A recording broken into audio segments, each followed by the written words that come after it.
keep that in mind. Yeah, hey, forget I asked. That'll definitely do. Ew. Join the Discord. It was the least fun I've ever had playing this game. A small but vibrant and extremely humble community. No, I've seen the sleeves, but I'm like, you said you're suiting up and then you put your sleeve on. Thank you for saying that. Because I'm a demon on the keys. Next thing I know, we're both dead. I immediately left the lobby. In Vietnam. What are they playing for? Are they playing to win? Stay humble. Stay humble. We are, Jesus, sorry, live. Yikes. Great start, buddy. Welcome to, we've had worse, the Dropshot, a Call of Duty podcast, episode number 134, I think.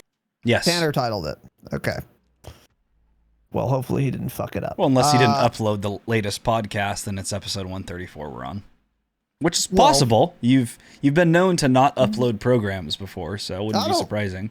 It's happened once for a Q&A, but let's move on. Welcome to the show. My name is Casey, also known as Razanon, as some of you may or perhaps may not know.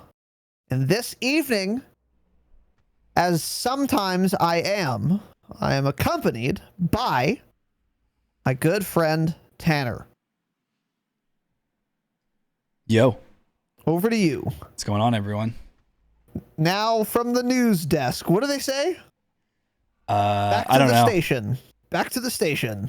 Sure. Tanner, take it away. Back to the station. I took it away. What's up, everyone? Hello. What's up?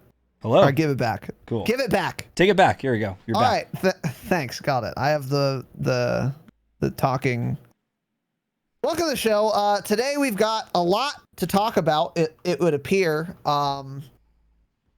For Warzone and Cold War. Warzone, we literally got a new patch not 5 minutes ago, which we will of course be covering live on this broadcast for you guys. But before we do that, just a few quick announcements. Welcome to our new gold patron, Mr. Chris M.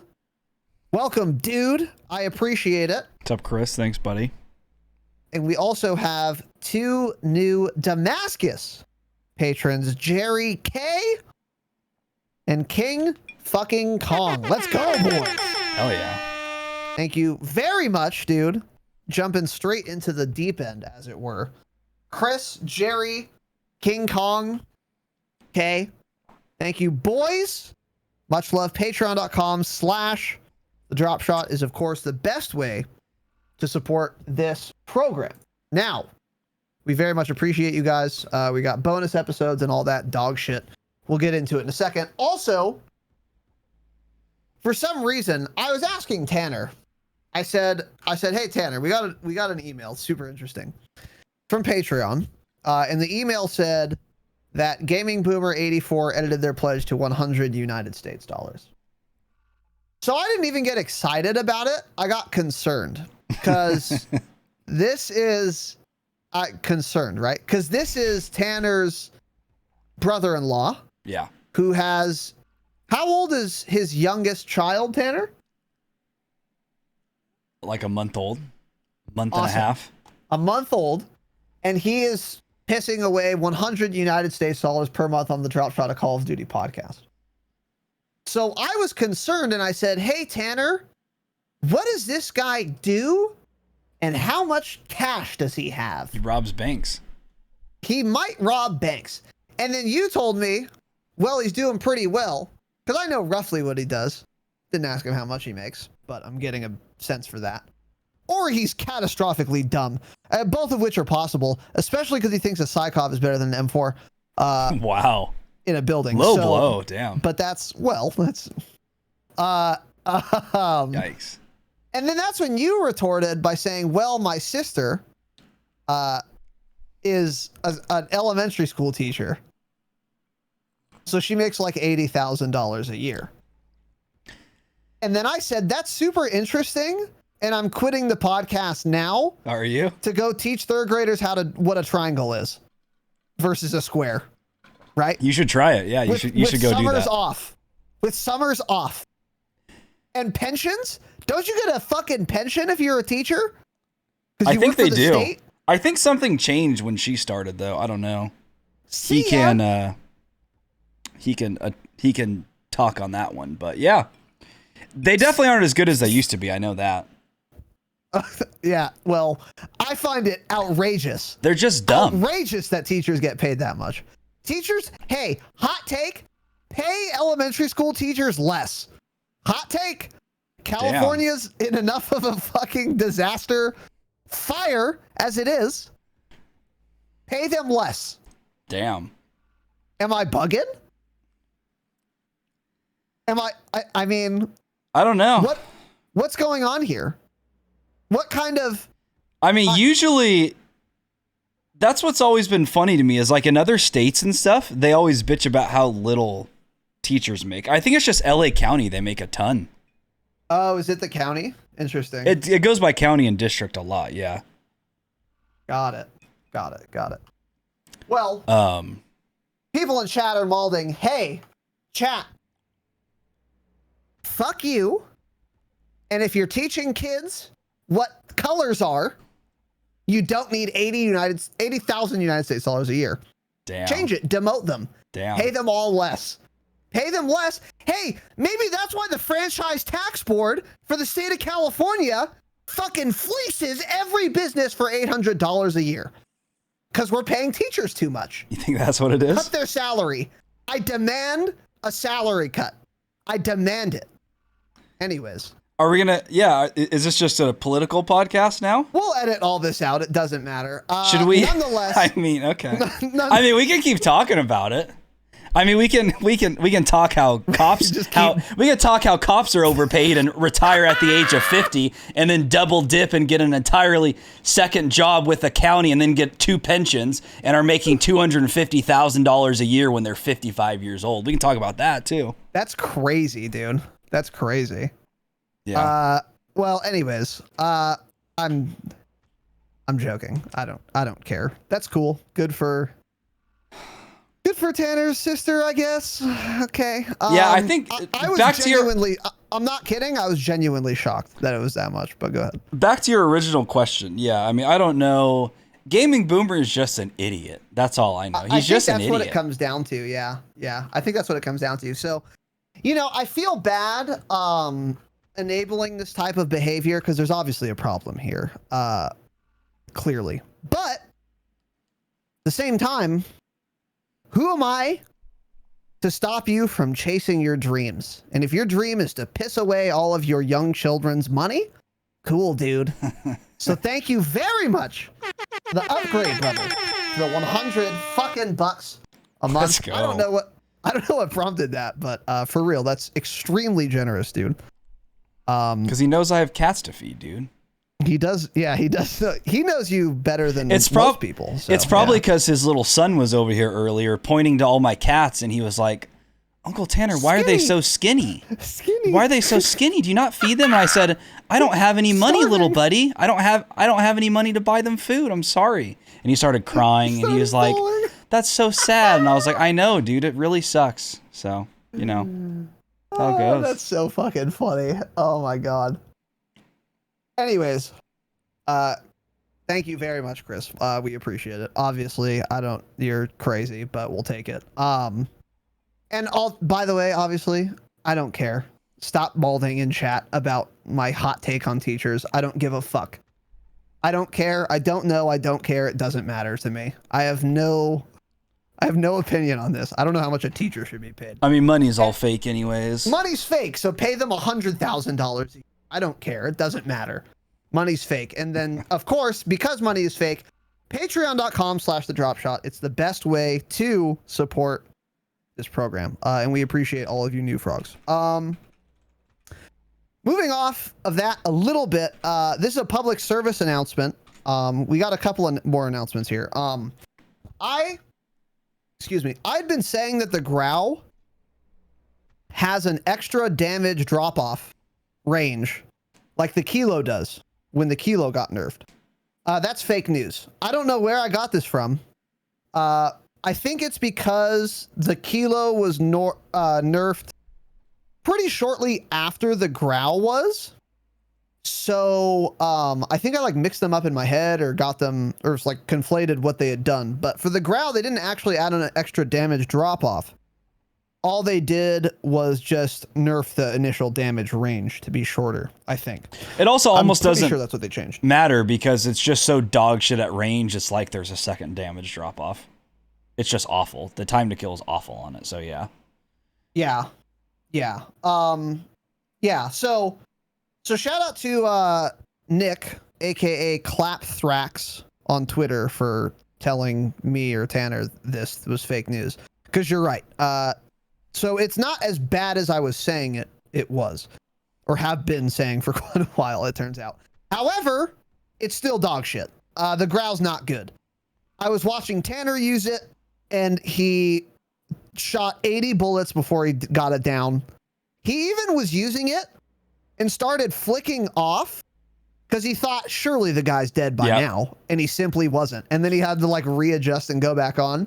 And I was watching him, and I thought, dude, I was thinking that too. How many times do you need to shoot this fucking guy? Yeah. So you had experience with it, and it is in fact dog shit. Is that correct? It has one positive, and that is that it has no recoil at range. Yeah. So if you're just awful and can't control any sort of recoil, it's probably good to use at range. But also, you have to stay on target for so long because it takes so long to kill. So like, for example, so at 60 meters, the time to kill with an AMAX is 65 milliseconds. A growl is 95. That is a massive, massive difference. That is really big. I mean, that's huge. Yeah. So it's just dog shit. It doesn't kill fast enough up close. Doesn't kill fast enough at range. So again, I don't know why people are saying this gun's back. I don't know why people are still thinking the kilo's good. There are so many better options. Stop using the growl. Stop using the kilo. Because I was one of those guys like, okay, everyone keeps talking about the growl. Let me give this a shot again. I used it. Cool. This gun fucking blows. Awful. Fun to use because of no recoil, but it just does 0 damage. It was so bad. Yeah. Yeah, for sure. So yeah, thank you again, Nick Lapthrax on Twitter. Appreciate it. Also, and these announcements are not ordered super well, so figure it out. Tom Henderson, Tom Henderson, renowned leaker, is now, of course, a friend of the pod. Apparently, I sound like that apparently kid. I feel like I've been saying apparently a lot, and I don't like it. You know the apparently kid? Apparently. Yeah, that kid. Apparently, yeah. I want to punch him in the face. Apparently, go on the slide, and apparently. Yeah. Anyways, apparently, someone in our Discord direct messaged Tom Henderson, renowned leaker. Blue is dead. Leaker, really. Blue is dead in the Discord. Shout out to Blue is dead. Change it, obviously. I mean, yeah. I mean, what is your Twitter name? Do you represent us with the name Blue is Dead on Twitter? Is that what the alias you use to DM him? Yikes. He DM'd Tom Henderson and was like, hey, I don't know what he said exactly. Do you listen to the podcast? Tom's like, no, but I'll check it out. And apparently, Jesus, that was not on purpose. Evidently, as it turns out, it would seem Tom Henderson followed us on Twitter. Now, what's interesting is that he didn't follow the podcast account, which is the one we would want people to follow for this type of thing. Yeah. But he followed my personal account and Tanner's as well. And what I'm trying to say is that Tom Henderson loves this podcast and we're his favorite podcast. We are his favorite podcast. Yep. How excited were you when you saw that notification on your stupid fucking phone? I was just confused because I was like, so basically, he got into an argument with the person on Twitter that episode 133 was all about. And so I was like, dude, this is so funny. So everything he posted back to that guy, I would just like. I would like every single tweet. I was like, oh my God, this is so fucking funny and true.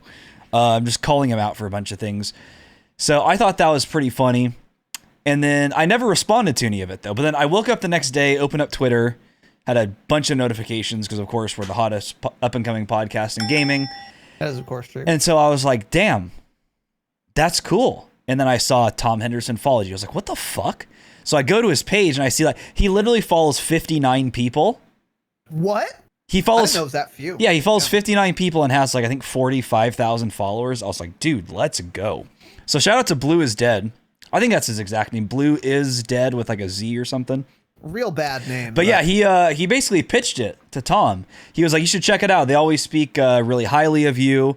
They talk about a lot of things COD related. Like obviously they're not like leakers or shit like you, but they're like, you're the only one that they pretty much have positive things to say. And he was like, dope, dude, I'll take a listen. Which is awesome. So Tom, if you're listening, let's be clear. We are a fan of yours, but you really dropped the fucking ball with Euro Mountains, didn't you? Right? Damn. I had to, I don't know. I'm feeling a little... You're feeling spicy today. You're getting a little angry. Yeah, take a step back. That was a joke. That was intended to be a joke. It sounded too aggressive. Literally everyone got that wrong. So we still love you, Tom. You're on thin ice though. So yeah, very cool. So we're of course chasing clout. Call us. Anyways. Also a reminder, Viking, again, thank you for the very generous donation to the program. Speaking of dumb old boomers who are scammed by this program, Chris and now the Vaping Viking, again, as a reminder, thank you very much, dude. He really liked our last episode, and many of you seem to like our last episode, our expose, as it were. I get it, but this is embarrassing, right? I like the drama shit too sometimes, but it's embarrassing. And everyone who listened, watched the video, commented, liked the video, I'm with ya. You're embarrassing, just like we are. I mean, I'm very, very unsurprised that it is like, people are enjoying it. I'm very unsurprised by that because everyone likes drama. So do I. I hate myself for liking drama, but I do. Very unsurprising, but still funny nonetheless. You're not surprised by this at all, I would imagine, are you, Tanner? No, not at all. That's why, I mean, big YouTubers actually fake like drama shit all the time to get a bunch of views on videos because they know it works, and they like, you know, they pretend to like hate somebody and then they come out later and they're like, oh, everything's fine between us, we're all good, blah blah. And it's like they literally just do it for views because these people are dumb shits. So yeah, it makes sense that people like this. I would like it too, but it is pretty embarrassing. But you know, It is what it is. You guys kept asking, so we wanted to finally talk about it because we've been ignoring it for the last 8 months, 10 months, something like that. Yeah. So we're just like, okay, I'm sick of ignoring people's chat message or DM about it. Let's just fucking answer it. Yeah, for sure. Now, before we get to the next announcement, Sal, I'm gaining fat. Those are the gains I'm getting. Number one, and welcome, buddy. Number two, Chef Kane is malding about PF Chang's. In his top 3 chain restaurants is Buffalo Wild Wings. Is it really? So, yeah. So Chef Kane is no longer the authority on anything related to food. We can dismiss his opinion out of hand. Just dismiss it out of hand. How dare you shit on PF Chang's and tell me Buffalo Wild Wings is among the top 3 chain restaurants in the country? Yeah. Simply, how dare you? You can't go to Buffalo Wild Wings here and not get stabbed, so that's dope wherever you live that you can do that. But we can't attend unless you're a gang member, pretty much. Yeah, we need to go in Kevlar with a security detail. Yeah. But that's a point for another time, because even if we did make it in, the food is not great. Not bad, but I've had some like pretty suspect experiences, I would say, with the food. Yeah. Anyway, this doesn't matter. Tanner, what's our next little announcement here? We got a couple from you. Oh, let's go. Drum roll, everyone. This one's exciting. Listen up. Mark your calendars. The Dropshot Invitational 2.0, aka a tournament, will be on Saturday, June 12th at 1 p.m. Pacific Standard Time. You guys molded last time because it was on, a Friday, right? Everyone's like, oh, fuck the working class, blah, blah. Cool. It's on a Saturday this time. So what do we expect? 150 people to sign up. That's what I'm expecting. Yes. So here we go. We're still ironing out the details, but it will for sure be on Rebirth Island. I'm almost positive we decided on Mini Royale. I think Goatado did a vote in the Discord. Is organizing once again. He's organizing the whole thing again. So more details will be posted probably on Monday. We'll get that ironed out. We'll probably create a Discord channel for it like last time. Don't worry, we'll tag everyone so you guys get annoyed and then are forced to go look at it. But yes, June 12th, Saturday, 1 p.m., Rebirth Island Tournament. Is there prize money? I don't know. We talked about it. Not really sure. We haven't decided. We're ironing that out too. Yeah. We're ironing that out. Yeah. Did you get the image done, Tanner? The image is done, yeah. I didn't post it anywhere. I'll post it at a time. So maybe yeah, tomorrow. we made a graphic so you guys can mark your calendars. That'll be on the Twitter soon. And you guys can do that. So no entry fee or anything. If you're a patron, that's your entry fee, and you can join. We're going to be setting a KD cap, figuring out the team size and all that bullshit. Ask Goat, because I'm not doing any of it, and neither is Tanner. We're going to pay Goat like we did last time, and he's going to get all that shit ironed out. But it's going to be fun, and we're obviously going to be casting it in some regard. Either way, it's going to be fun. It's going to be very similar to our last Dropshot tournament. And I'm very excited about this, actually. It's going to be cool to get into the Battle Royale space in the custom lobbies scene of ours. So that's going to be really fun. And the date is June 12th, 1 p.m. Now, also, quickly, patrons, we're going to be recording 2 bonus episodes tomorrow for Patreon. Once again, it's 5 bonus episodes a month. It's not 1 a week. You've gotten 1 this month. What does that mean? You got 4 more coming down the pike in the next 11 days or however many months or days are in this fucking month. We'll figure it out, but you'll get all your fucking episodes. So stay mad. Yep. You'll get them all. You'll have a lot to listen to. You'll have a lot to listen to, dude. And it's going to be fun and exciting. So we're going to start on those tomorrow. Expect an episode on Friday for sure. So that is one thing. And then last announcement, we are in the process of getting some fire new overlays for our personal / gameplay streams. So now that we're like streaming gameplay more, we wanted to unify our themes with like our logo and shit now and the color scheme and all that. And also just make the quality better. So we paid someone a lot of money and we're in the process of doing that. So we're going to have panels, fucking stinger transitions, all that horse shit. It's going to be dope.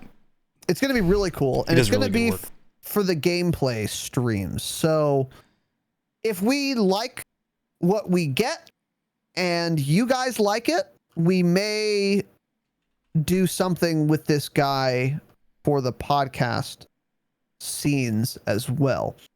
I'm not sure yet because I really like our current overlay. Mm-hmm. However, this guy is going to like animate it. And I think it could maybe look really cool if we had animation on this one or for the podcast. And I'm not sure if that's in Al's wheelhouse, but we'll see. Either way, the gameplay streams are going to look a lot better. We're going to have better panels. Tanner's going to change his Twitch fucking profile picture. Thank God. Thank God. No, I'm not. Thank the Lord Jesus Christ. And then that is that. So, other than that, Tanner, any other announcements from you, little buddy? No. Okay, if you're listening for the jingle, here it is. But I wasn't done with the updates. I mean, with the announcements. Wait, you weren't? No, I'm just kidding. Get scammed, cool. Idiot. You got me, actually. It's like, wait, what? Okay, Cali boys, we don't have it. The Habit smacks, dude. I don't know what Hank is talking about. He eats the Habit all the time. I don't know why he's acting like Five Guys is his favorite. Get exposed, actually, gaming boomer. You don't even go to Five Guys. You're a fraud, dude. You're simply a fraud. It's a fake. Maybe, anyway. All right. Welcome, boys and girls, to the program. We got a lot to talk about, as it were, today. First, some playlist updates. Now, in Cold War, a lot of new playlists because of the Season 3 Reloaded shit, which we're going to get into. New Die Hardpoint, Standoff 24/7, multi-team elimination. We're going to get into details on all of these in a minute. 12v12 mosh pit, Nuketown remains. Thank God. Gunfight party games and multi-team mosh pit, which is different than elimination. We'll get into it. Also, Double XP is live in Cold War and Warzone this weekend, starting on the 21st at 10 a.m. Pacific time, the only correct time zone, of course, to the 24th at 10 a.m. for a total of 72 hours for the mathematicians in here. For the third grade math teachers, that might have been a lot for you. You get paid more than I do, of course, but I'll help you out. Well, you don't do anything. You don't even read Discord DMs from your friends, so you shouldn't get paid. You should get paid close to nothing. You should be on the streets, actually. I mean, you were playing Dragon Age. What is it called? Dragon Age Origins all day. It's embarrassing. Which I now think and you is want the to be best paid role-playing anything game of all time. And you want to be paid anything. Embarrassing. Dude. You want to make any money? Yeah. Well. Yeah, you should simply be on the streets. You belong to the streets. I belong to the streets, just like your mother. All right. Okay. Also, Cold War patch was released last night, but the new content for Season 3 Reloaded begins tonight at 9 p.m., which will include the Warzone patch. So we're going to get into that. Now on to patch notes. First, we're going to start with Cold War Season 3 Reloaded patch notes. Date, maps, 80s action hero event, BR, zombies, all this shit. So it's going to roll out ahead of time. It started yesterday, in fact, yesterday evening. So I think this is already live for everyone. It is. Okay, so first of all, Standoff, the fan favorite, is back, baby. Standoff is back. The first and only time it's been remade from the classic, perhaps the best Call of Duty of all time, to some, Black Ops 2, returns to Cold War. And it is in 6v6, and I believe it's in 12v12 too, which is super interesting. It is. So that's very fucking interesting. Now, I have not played Cold War since this update. No. Yeah. But Standoff is now live, and the screenshots, it looks identical. Much in the same way that Raid is completely identical. I think they're going to keep doing that, where if they remake any map other than Nuketown, they're not going to fucking change anything. And I think you were right when we were talking about Nuketown. You were like, well, they make it every fucking time, so they have to kind of spice that one up. But the other ones they're not going to, I don't think. And I believe Standoff is the same. We will have confirmation on that once we play it some more. But Standoff is now live, and we will be playing it soon. Also, it's going to be in 12s, which I actually want to... we'll get into that in a minute. Duga is also live, a multi-team map. And they call this one of their biggest maps to date. So here's what they say from the Treyarch, from the patch notes. In the all-new last team standing multi-team elimination mode, 10 teams of 4 drop in with limited redeploys to fight for survival, while radiation zones constantly expand. So it's almost like a reverse circle. So if you imagine Warzone, there's a circle where you're safe, and it contracts. In multi-team elimination, there's a circle that expands, and you're not safe in it, which is how it reads to me. Loadouts are restricted, so you'll need to scavenge for weapons, score streaks, armor, and other gear. Now, what's interesting about saying that is restricted is simply not the right word to use here. And I remember we covered this on a Patreon episode. We were like, we had a good 60 seconds talking about this. Why would they say they're restricted? If they weren't allowed, wouldn't they say prohibited? Turns out, no, they'll just use the wrong fucking word. So loadouts are not restricted. They're prohibited. You can't use them. So cool. Awesome work, Treyarch. Fuck Treyarch. Relax. Yeah.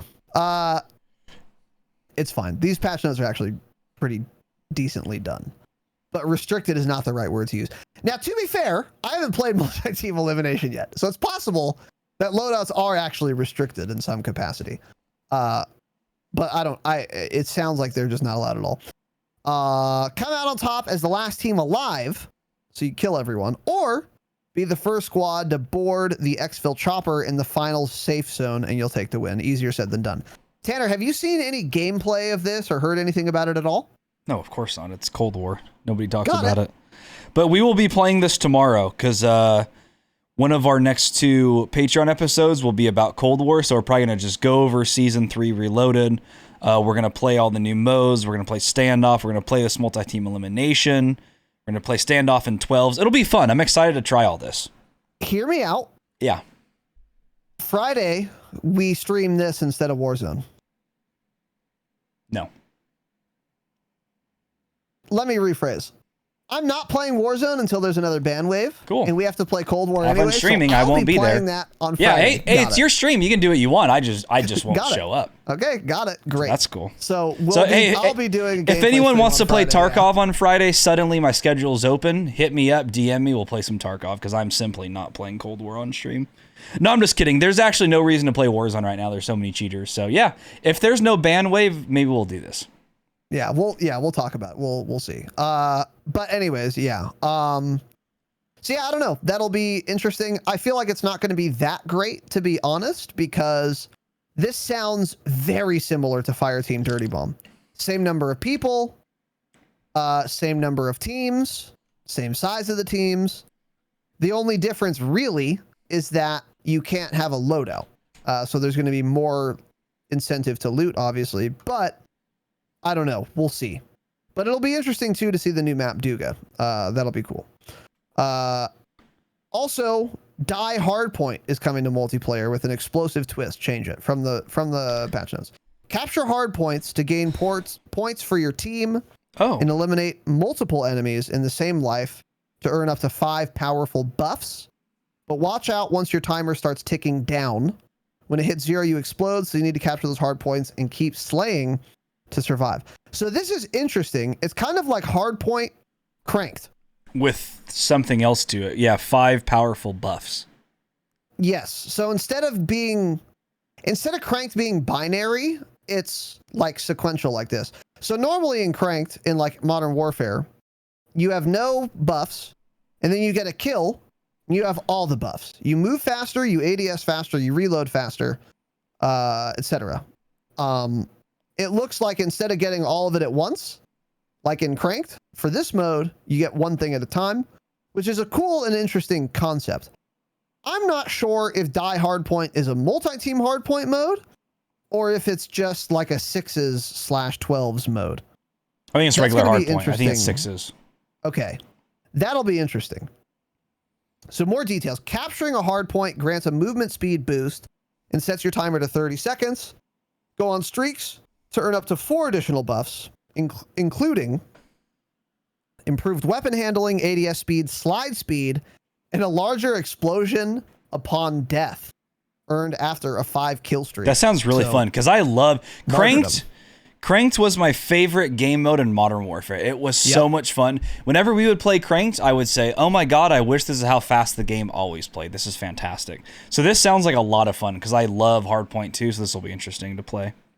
Yeah. Yeah, exactly. Yeah, Hardpoint's awesome. Not thrilled about the exploding on death shit. You don't like Martyrdom? You're not a Martyrdom stan? I'm not a Martyrdom frog, no.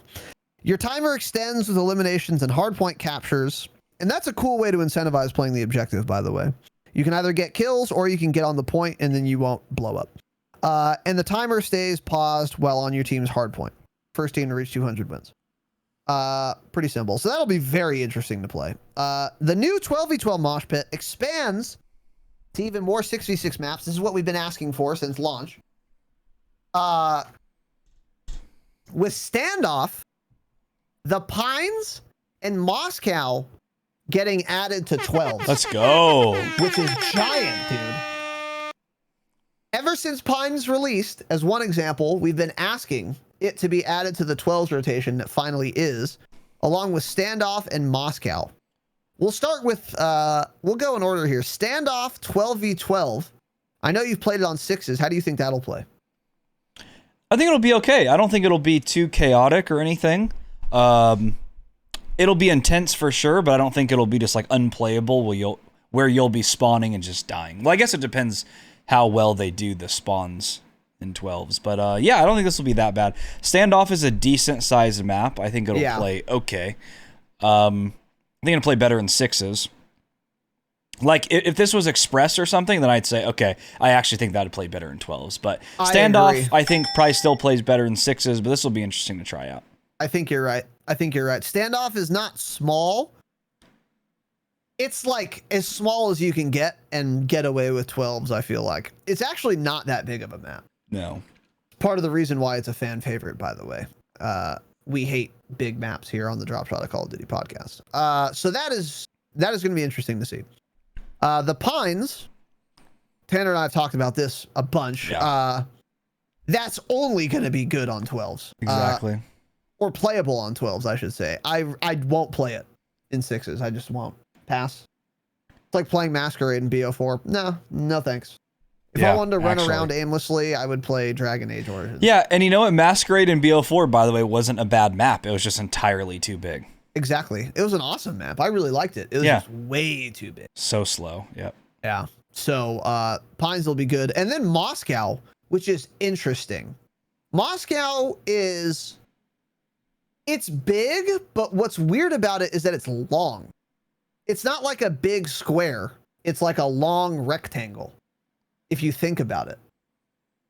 That's at least in my mind how it feels. It feels like it's very thin and long. That seems pretty fake news to me. Honestly, really? Moscow seems like pretty damn close to a square. It's definitely longer on the long side, but I don't think of it that way at all. How do you think it'll play in 12s? I think it'll play well. Because the lanes are so divided that I think even 12v12 will be fine. Because the lanes are so split. I agree. That's actually, yeah. Like think of getting to mid when you're on the side with that escalator. It's like in order to get to mid, you have to run all the way down the escalator. That's a pretty big split from one lane to the middle lane, or from the side lane to the middle lane. So I think this will play pretty well. I agree. Yeah, I think this will play really well. Actually, I think it'll play better than 6s on Moscow. Actually, I don't. The only one I don't necessarily think that, but it'll be fun. I think. Interesting. I agree with you. Standoff's probably going to be better in 6s, but I think Pines obviously better for 12s. Moscow, I think, might be. Pines is going to be fucking great. I cannot wait to play Pines because it's such a good map. It was just there was no point in playing it in 6s. Yeah. I agree. That's going to be really fun. Oh, we got more to talk about too. Okay. So that's cool. Also, on Thursday, tomorrow, time of recording, the hunt is on as our first ever Outbreak main quest kicks off across the globe at 10 a.m. Pacific time, the only correct time zone. We can't wait to watch everyone uncover the steps for the first time, along with all the other new secrets to discover in the Ural Mountains, including the ability to go fishing for useful items. Now, I don't know what that means. It's actually fishing. Can you imagine? No, that's I think what it is. Wait, no. I didn't see much on it. I just kept seeing things like you can fish in the Outbreak update. I don't know. We don't follow zombies that closely, so if we're wrong about all this, the zombies community will be mauling. But I think that's literally what it meant. It's like you fish and you can bring items out. It doesn't seems entirely out of place. Maybe I misunderstood what I was reading. But it's like, what? Okay, then what else would they mean? Like searching for. WoW like fishing for compliments. World of Warcraft fishing. What is that? You would know. WoW fishing is what you're talking about. You literally get out a fishing rod and put it in the water, and then fish bite it, and then you pull the fish out of the water. I don't know. We'll see tomorrow. Yeah, we'll see. Either way, Outbreak main quest. Yeah, they worded this weird, actually. Because if it was like looking for shit, you would be like, yeah, the ability to go fishing for useful items. They would have said like fishing for new items or fish for new items. They wouldn't say to go fishing. Weird. Yeah, we'll see. Yeah. Well, they also said loadouts are restricted, and that was probably fake news, so this might be too. I don't know. There's also plenty of new... Get better writers. Hey, have the Raven patch note writer fucking contracted out to Treyarch to write their patch notes too. Well, relax. He's been doing an excellent job. Although he's done a terrible job with this last patch and writing it, which we'll get into. Well, hold on. Let's just say, though, Treyarch has done a much better job than Ashton Williams ever did in Modern Warfare 2019. She spent as much time on patch notes the entire year as these guys do in one patch. These Treyarch patch notes and the Raven ones that we'll get into have more words in them than she wrote the entire fucking year. True. So. Yeah. The Treyarch patch notes have been fine. I'm joking, obviously. They're actually quite detailed where it actually matters. Yeah, they're nice. Just a couple little pieces of ambiguity, but that's fine. There's also plenty of new Dark Aether story documents, audio logs, and other things to add to your collection, and you'll definitely want to keep an eye out for roaming Ordas. Cool. ORDAS, and that is capitalized. That seems like it's just the name of like a new creature type. Yeah, it's a creature. Zombie type. That'll be cool. That's cool. So Outbreak's getting an update. That actually sounds really cool. Mm-hmm. Now on to multiplayer. And this, my friends, my dear, dear friends, boys and girls, ladies and gentlemen, Foxkin and Dolphinkin, they, them. Jesus Christ. Let's move on. This perhaps is the best patch note I've ever read in any video game. Okay. This is a type of patch note that you can only write when you start your game off with a disastrous mistake and then correct it. On the topic of sniper rifles in Call of Duty, Black Ops, Cold War. Quote, custom flinch. We've created a sniper-specific flinch that moves the weapon aim while being hit. This flinch is more pronounced in ADS. Attachments that reduce flinch have been factored in to this feature update. Let's fucking go, dude. Let's go. So now, instead of no weapons in Cold War having flinch, only snipers have flinch. And boy, does that make me fucking giddy, dude. Does it? Oh my God, it's great, dude. It's fantastic. And depending on how they've done it, it actually might make snipers balanced.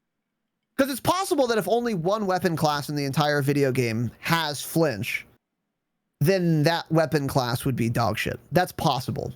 However, Vundi fucking loves to snipe, apparently, clearly, because they have aim assist still, and they didn't have flinch for the majority of the game's life cycle.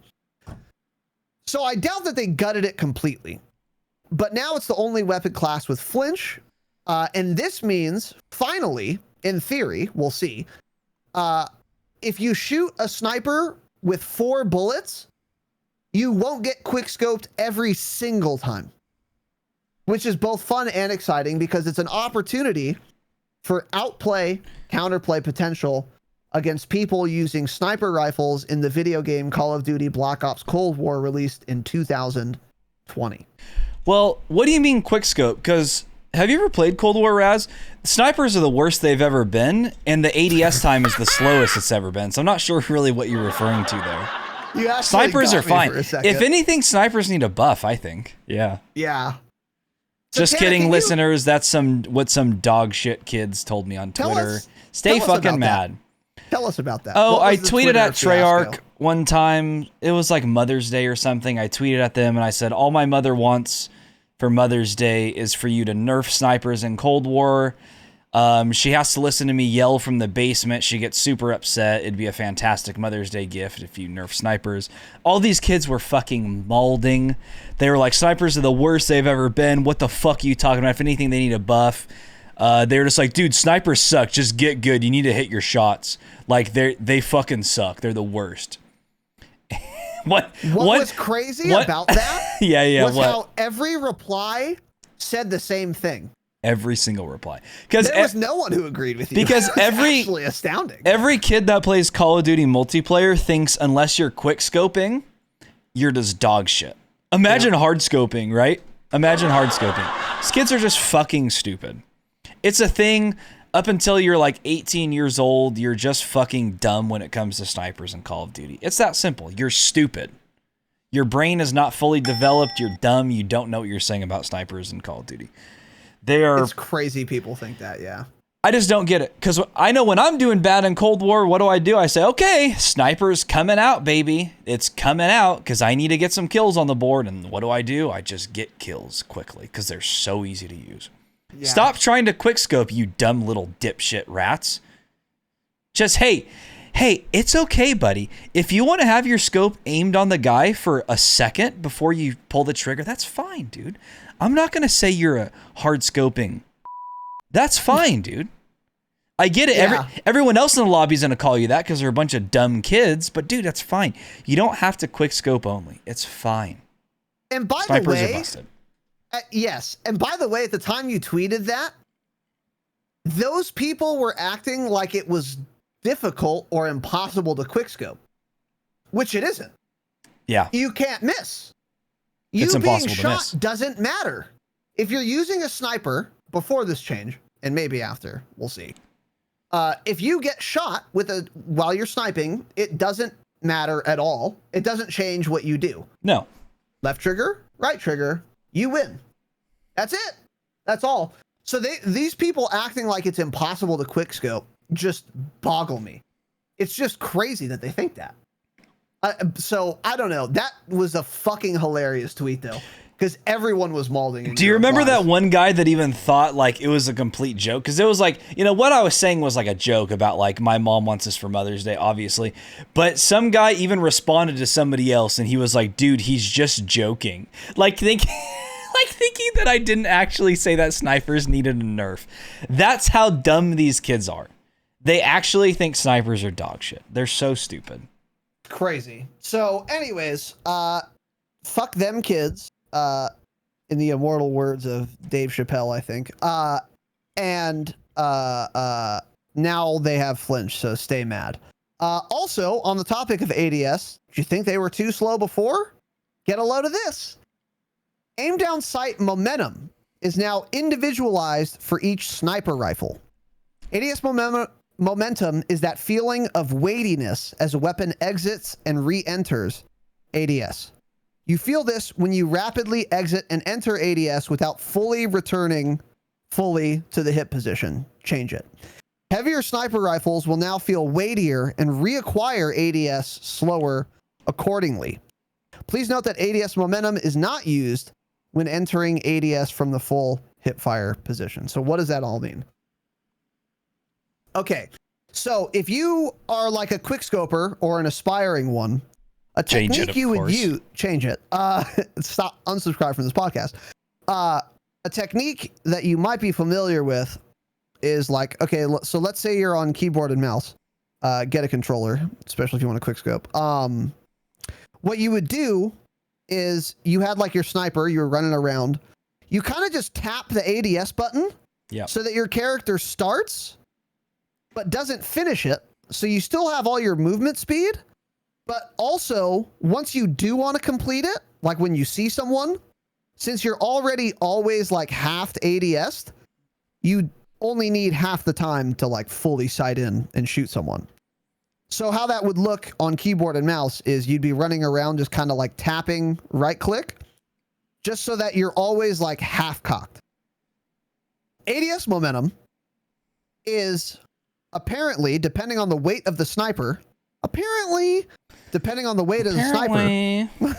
kid's so cute. You won't be able to abuse this mechanic nearly as much.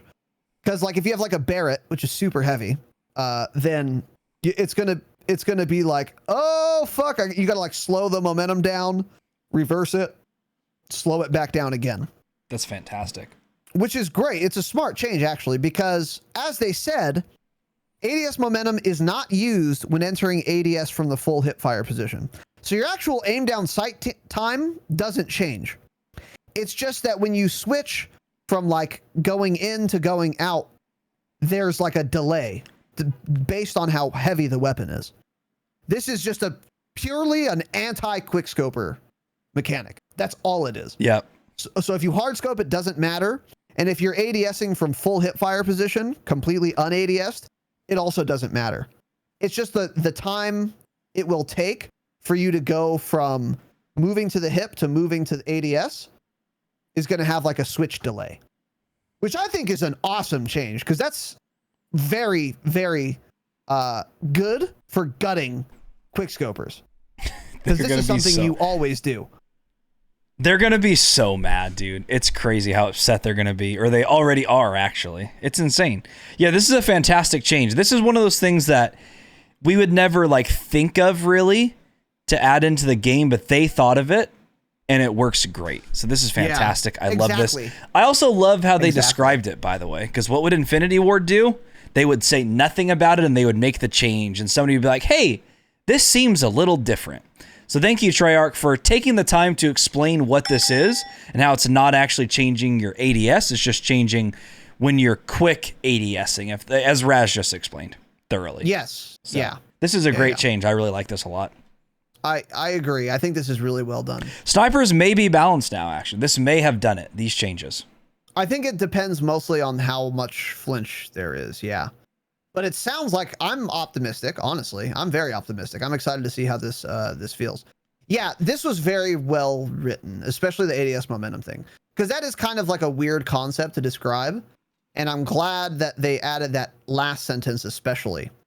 ADS momentum is not used when entering ADS from the full hipfire position. Like, this was very well put. So, yeah, kudos there. And stay mad if you quickscope. All ARs, they've done a balancing pass on like every weapon category. So now we're on to assault rifles. We've improved bullet velocities across the board with one exception to allow assault rifles more innate long distance advantage over submachine guns. So Treyarch also listens to the program. Hi, Treyarch. It's that simple, dude. They do. It's that simple. The FFAR-1 has its bullet velocity reduced in exchange for an increase to its max damage.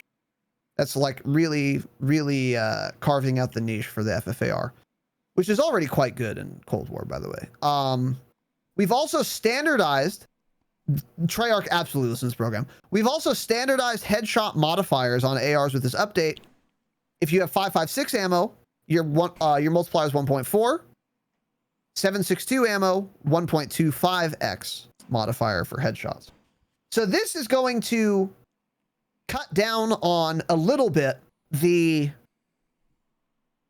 kind of randomness with how fast you die in Cold War. It's not going to eliminate it because those multiply 1.4 is still entirely too high. So there will be times where you die real quick and others where you don't, and it's going to feel kind of like odd. But this will at least help. It's more uniform. So that is very cool.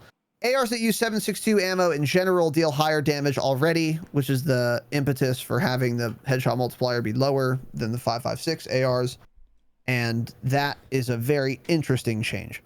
The number of hits required to kill remain the same for ARs, except the FFAR, which requires few hits to kill if the player lands a headshot. What are your thoughts on this change, Tanner? Which requires fewer hits to kill if the player... It's kind of weird they're only changing those things with the FFAR. I don't know. I've used the FFAR in Cold War, but not a whole lot. I'm not sure why they're making it different than all the other guns. But yeah, this is smart, because like when you first look at it, you're like, okay, why is the 5.56 dealing more headshot damage when realistically the 7.62 is a larger round? That should deal more headshot damage, but you know, they explain it there perfectly. It already does more damage, so to the head, they reduce that. So it's not just completely broken and overpowered. So that's smart. So yeah, I like these changes a lot. I think they're good. Still though, I think those headshot multipliers are probably a little bit too high, even 1.4. But anything to buff the assault rifles. I like this. I like this a lot. Yeah, agreed. And again, Treyarch listens to the podcast. This, especially the first sentence, we've improved bullet velocities across the board to allow ARs more innate long distance advantage over SMGs. Like Tanner and I have talked about. We said in our Cold War State of the Game address, why the fuck would I use an AR when SMGs exist? Well, now there's more of a reason to. They have more velocity. So that's really good. It's giving them their own... Jesus, excuse me. Shandy got me burping, dude. A little burpy boy. I'm like Chris's newborn child who, of course, won't have any money because he gives it all to us. So thanks, Chris. Yeah, that's what we've been saying. Do something like this. And now there is a reason to use ARs depending on what distance you would like to fight enemy players at. So that's really cool. Curious and excited to try all of this shit in game, of course. This being certainly one of those things. Also, I should mention, this is not all of the patch notes, and there are specifics in the patch notes themselves, which we're not going to go into, but they gave us values, really detailed notes on each and every weapon that was changed and what changed about it. So again, kudos to Treyarch for that. And I will link the patch notes in the show notes if you guys want to take a look at all those details. But we're just hitting kind of the broad points. All LMGs. We've refactored velocity to give LMGs more inherent power with less reliance on the task force barrel attachment because we listen to the Dropshot of Call of Duty podcast. Yep. That might be reading into it a little bit. These changes provide more value to the rest of the barrel attachments, while the task force barrel remains a solid choice for boosting bullet velocity on an LMG. Again, like we talked about, why the fuck would I run anything other than task force barrel on any LMG in Cold War? Because it has all upsides and no meaningful downsides.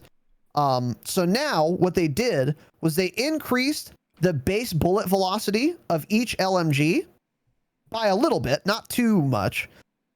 But with the task force barrel, instead of increasing your velocity by 100%, it only increases it by 40%.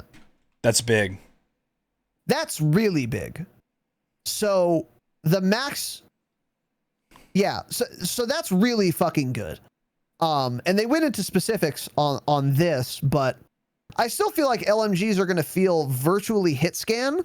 So I'm not sure I care as much. Honestly, the velocity is already so good that if you add 40%, it's going to feel like hit scan. And True. Maybe that's what you want and you're going to use it for that reason. But more than that, I was hoping they reduced the damage range. Yeah, because, from the when you think about it, like, one of the biggest issues with LMGs is people sitting in the back spawn of Nuketown just scoped up and just shredding you easily. So it's like bullet velocity on Nuketown from the range you're killing people almost doesn't matter.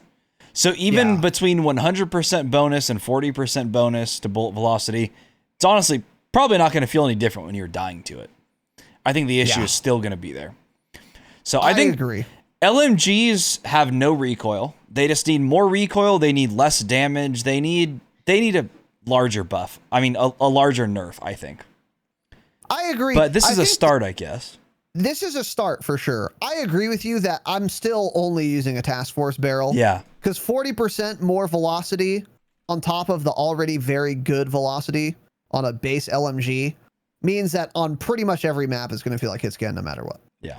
So this actually is not a super meaningful change, but it is a step in the right direction. I think what they need to do for LMGs, I think the velocity now is fine. I think the damage range is fine because you want to have a compelling reason to use a slow ass gun like an LMG.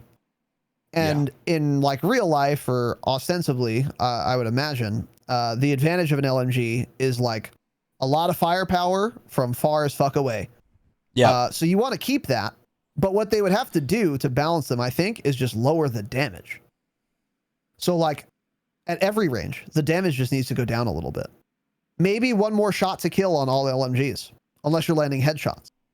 You could incentivize headshots a lot on LMGs, because that would make sense too. And that might be a decent way to balance them. So they'd still be worth using, but not as busted as they are. So, for example, every LMG requires 1 extra shot to kill. However, if you land even 1 headshot, that's negated. So you get back to the pre-nerf, pre-change that we're proposing. Time to kill, or shots to kill. Yeah. That's something they could do. Something. That I think would be better. But this is, like Tanner said, a step in the right direction. So there were more changes. Those we thought were the important things. Now we're moving on to Warzone. I'm gonna go pee. You can keep going. Okay. Warzone Season 3 Reloaded. Now, when I was writing these notes, the only thing that we had on Warzone Season 3 Reloaded was the 3 new locations in the video game experience on Verdansk. So 2 of the locations are based off of the Rambo movies. One of them's based off of Die Hard. I'm not going to go into details. I don't really care.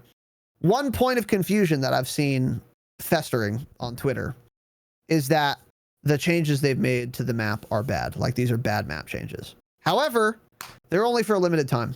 So even if the locations they're adding are not good, at least it's only a limited time. So what locations they're adding specifically doesn't matter to me too much because, again, limited time. Not going to last too long. I would guess a month or 2, maybe. And then these things will go away. So 3 new POIs, largely uninteresting, in my opinion, because they're going to be going away, as I said 8 times. Now, however, in addition to that, right before the podcast started, in fact, Raven tweeted out the Season 3 Reloaded patch notes for Warzone. And this has the meat and potatoes. Now, unfortunately, since they released this, again, 5 minutes before the broadcast, we didn't have time to curate anything. So we're going to go through this fucking live, and we're going to do it together. Okay? We're doing it live, boys. Just like old times. We're reading the patch notes for the first time with you. Just like old times. So yeah, let's go. Tanner, help me skim through this, and let's see if we can pick out anything interesting, fun, or exciting. It's the bottom link, right? The one underneath all the screenshot of notes. Okay, got it. Yeah. So the first thing, events. 2 sets of 9 challenges and rewards are available across Cold War and Warzone during the 80s Action Heroes event starting the 20th, tomorrow. Complete all 9 challenges to unlock a tac rifle weapon blueprint. I don't know what tac rifle it's for. Change it. And complete all 9 Warzone challenges to unlock a sniper rifle weapon blueprint. Again, don't know what sniper. Change it. So that's cool. A couple more blueprints.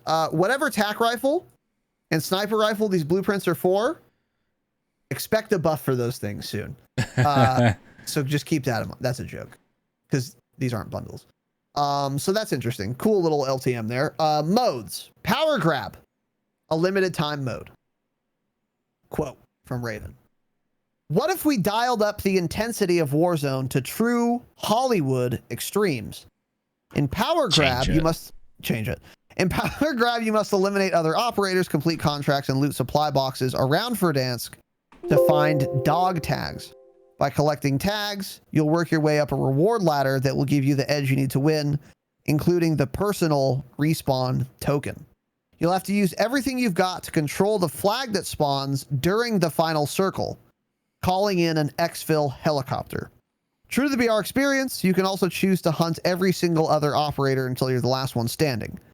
There are fewer and smaller circles, kind of like Mini Royale-esque. There are no loadouts.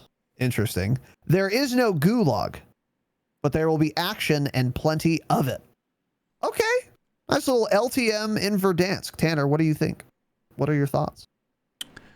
Well, it sounds awful, to be honest. I mean, no loadouts in a game where I run into a building after landing and I see 6 different M60s. I'm not going to have fun. So it's as simple as that. This is going to be dog shit. It's an LTM. I don't really care. Most of the LTMs they put out are dog shit, honestly. I think it was sounding fine up until they said there are no loadouts. So that's kind of where I'm at. No gulag, totally fine with. That's okay. Everything else sounds great, but But no loadouts? Nah. I don't want to use an M60. It's, you know, no thanks. Well, I guess there probably was an update to the ground loot too, but I don't trust them to put in good ground loot weapons, really. Yeah, that or they're too good, like 8 street sweeper variants. Yeah, I agree. Like we've talked about on this program, the only reason this BR is remotely interesting is because of the loadout mechanic. Take it out, and I'm kind of lost as well. So I kind of agree with you there. But it sounds like it could be a fun and exciting little experience, nonetheless. So there you go. For the playlists, they're adding Verdansk Power Grab, which we just talked about, Plunder Quads, Rebirth Island Resurgence Trios. They're taking out Mini Royale, Plunder Duos, and Resurgence Quads. Mini Royale and Verdansk. Yes, correct. Yeah, thank you. Did you talk about these POIs yet that you had already written down? Very briefly, if you wanted. I just said they're here, but yeah. I didn't go into any details. New POI downtown. I think it's Trump Tower has changed to Nakatomi Plaza. That's something from Die Hard. Again, I haven't seen any of the Die Hard movies in like 15 years, so I really don't remember it a whole lot. Around Verdansk, numerous campsites have been converted into survival camps to pay homage to Rambo. First Blood Part 2. Okay, don't care. CIA outpost, one of the aircraft hangars in Verdansk's northwest sector. What is that? Northwest sector aircraft hangar. It's so, you know, when you're top of airport. Yeah. And you're looking at ATC. Yeah. Turn right, the closest hangar, probably. Okay. Makeshift CIA outpost as these agents need a home base. Start tracking down Rambo. Cool, don't care. Yep. I think the next biggest thing here is gunsmith customs for Cold War weapons. Now, I know what you're thinking. We're going to be able to save Cold War blueprints. Again, like the last time, this doesn't say that. So is that what this means or not? Let me read it to you. Customize your weapon by borrowing attachments from multiple blueprint variants. You can swap the appearance of weapon attachments to feature elements from all of your unlocked blueprints. If this doesn't come with saving Cold War weapon blueprints, why even add this in?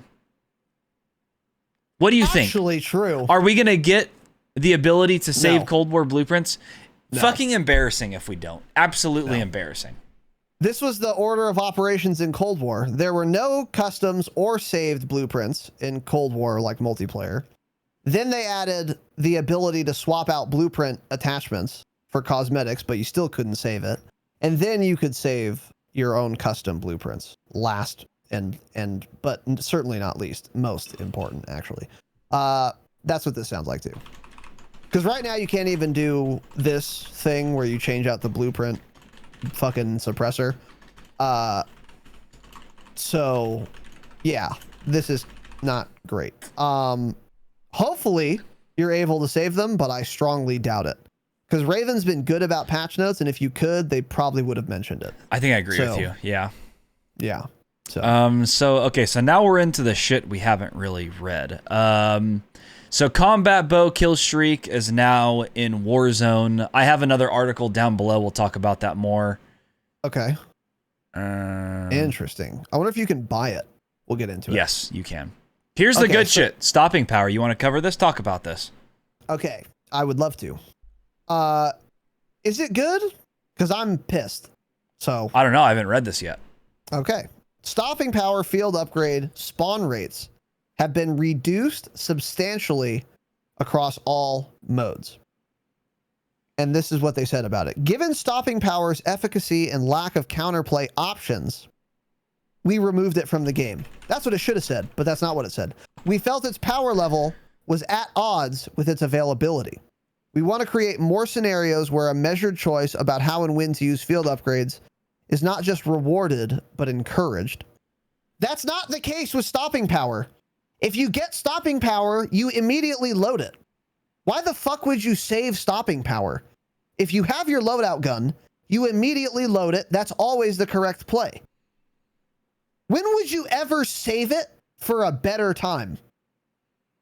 No one does If you have a this. loadout, you equip it immediately. Yeah, I mean, Exactly. we've talked about this on Patreon episodes. Is it smart to waste or to use stopping power on a ground loot weapon at the beginning of the game? I usually don't. I try to save it. However, if I feel like I need it, then we'll use it. But usually, you always just save it for as soon as you get the loadout, get your loadout weapons, you load stopping power on your AR or SMG. It's that simple. That's how everyone uses stopping power now, and that is how they will continue to use it.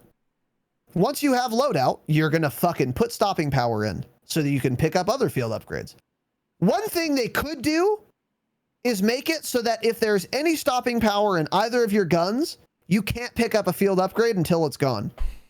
Similar to if you have dead silence active, you can't pick up another field upgrade. That's an interesting thought.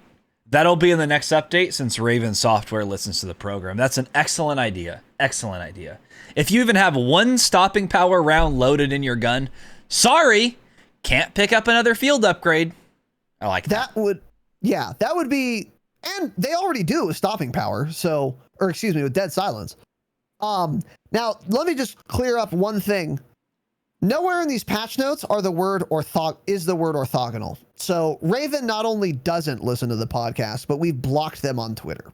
Yeah. Well, we will be unblocking them in 3 to 5 days. Of course, that's the way we do things around here. Of course. But I'm still happy with most of these patch notes. I'm happy with the quality of the notes, not with the changes. Let me continue. There was hardly an incorrect way to apply stopping power, and there still isn't, which we felt took away from the satisfaction of optimal or strategic use. Our hope, by drastically reducing its presence within Warzone, is that we introduce a small strategy-based control. Those who loot efficiently increase their odds of finding it. None of this is true. Your hopes will be dashed immediately out of hand. As someone who plays your video game, I can tell you this. Whether I find 1 stopping power or 9 in a game, here's what I do. Pick it up, put it in my gun immediately. That's it. That's how you'll still use it. Yeah, This doesn't change anything other than there's less stopping power in the game. Cool. I'm happy about that. But why the fuck is it in the game at all? Take it out. It's so dumb. There's still no counterplay potential, by the way, which they mention. Given stopping power's lack of counterplay options, we felt his power level is at odds with its availability. If there isn't counterplay options, it shouldn't exist. How do you not know this? Like, how? So you're saying we have this thing in our game, which we acknowledge does not have counterplay. So we're going to keep it in our game, but make it even more rare so that if they have stopping power and you don't, you're now more likely to not have it, by the way. You have no fucking chance. It would almost be better to give everyone stopping power. Well, so then when I die to it, at least I had a chance. At least I had a chance. But now I don't have a chance. I don't know. I mean, I still think this is better than how it is, 100%. So yeah, of course. Yeah. But yeah, I think they're a little off on how they think people use stopping power. There's no strategic use for it, like they're saying. I mean, there isn't. Nobody's like keeping stopping power, and then like they start getting shot at, they're one shot and they're plating up. They're like, okay, I better put in stopping power now. It's like, no, you load up stopping power. Hey, if I shoot someone and down them, I'm not paying attention or care if there's stopping power in my gun. I'm full killing that person if I have the chance. You're not thinking about strategic use with stopping power. That's what I feel. So 100%. This is a step in the right direction. Let's just remove it entirely. Let's also remove dead silence while we're at it. Let's remove the ghost perk while we're at it. Well, let's one step at a time. One step at a time, though. Hey, Raven, you're doing a much better job than Infinity Ward did for a whole year, so thank you. That is, of course, true. Now, Raven's not listening. Don't forget that. But they listen. I have hopes they listen. You're such a quitter, dude. All you do is quit. I don't see orthogonal here. You quit your job to do a shit podcast about an awful video game. Raven either doesn't listen or they listen but hate us, right? Because they didn't toss us. Well, we use foul language. Well, fuck Raven. How about that? Well, how's that for foul language? I'll edit that out. We'll move on. I'll edit that out. Yeah. So past stopping power aside, this next update, this next note here is interesting to me. We will also be making an important adjustment to the solo BR modes in the very near future. Keep an eye out on Twitter for more. What does this mean to me? In my opinion, I don't know if this is true, Berthas are gone. That's what I think. What do you think? That's my first thought. Yeah, that's my first thought. Now, I hope it's not some dumb shit like Bertha spawn rate has been reduced. Berthas should just be gone from the video game, from solos at least. They're fine in trios, they're fine in quads, because you can get shot out of them so easily. Solos, I've seen so many screenshots of 8 or 9 people left in the video game and 8 or 9 Berthas in the circle. So. Yep. It's shit. That's what I think this means. I don't know what else this could mean. What's an important adjustment that could be made that applies to solos but not any other mode? It could only be Berthas, right? Probably. They did this with helicopters already. There used to be choppers and solos, now there aren't, which I think was good. And they're probably just going to do the same with Berthas. So that would be, I'd be shocked if it was anything else. I don't know what else it even could be. So that'll be good. That'll be cool. That'll be great. Yeah, Berthas were disgusting. Now solos is still awful with Ghost because everyone just hides in a building with a sniper somewhere. So it's still fucking awful. But this is a big issue with solos. And if this and literally Ghost weren't a thing, or if Ghost was changed in some way so you can't sit still for an hour and be ghosted, solos would be very fun, I think. But they're still just... I don't think removing Berthas will be enough to make solos playable for me. Oh, of course not. Yeah, absolutely not. I agree. But for people who do play solos, that's a great change if they do take out Berthas, which I think they will, or is what it sounds like. But they might go the stopping power route and make fewer of them so that if you do get a Bertha, you auto win because no one else has one. So cool. Awesome change. Bug fixes. We're going to briefly kind of skim these. Are any of these interesting that stuck out to you? Let me read it. Fixed additional map locations in Verdansk that allow players to reach out of bounds areas. Hopefully that's true. That's good because I'm not happy about getting killed by some fucking rat inside a wall. So cool. This is on top of the locations that we addressed in the last 2 patches, which were none. So you added some in the last 2 patches. So that'll be interesting. Let's see. Fix an issue that caused gas masks to become unbreakable after a player's first death with a gas mask equipped. That's big. Yeah. Oh, there we go. Fixed a bug with the Great Pacific Blueprint where its weapon stats were incorrect. We covered this probably 4 episodes ago, maybe. This was courtesy of True Game Data. The Great Pacific XM4 Blueprint essentially had the same stats as a Modern Warfare M4. It wasn't busted like Swag was trying to tell you from his clickbait title on YouTube. It was just different than the XM4. It was the M4 stats, so it was different. So that's been updated. That's good. Yeah.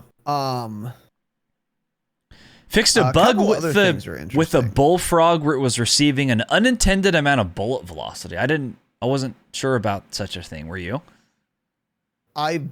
No. Cool. So that's interesting. So now the bullfrog's going to have less velocity. So rip.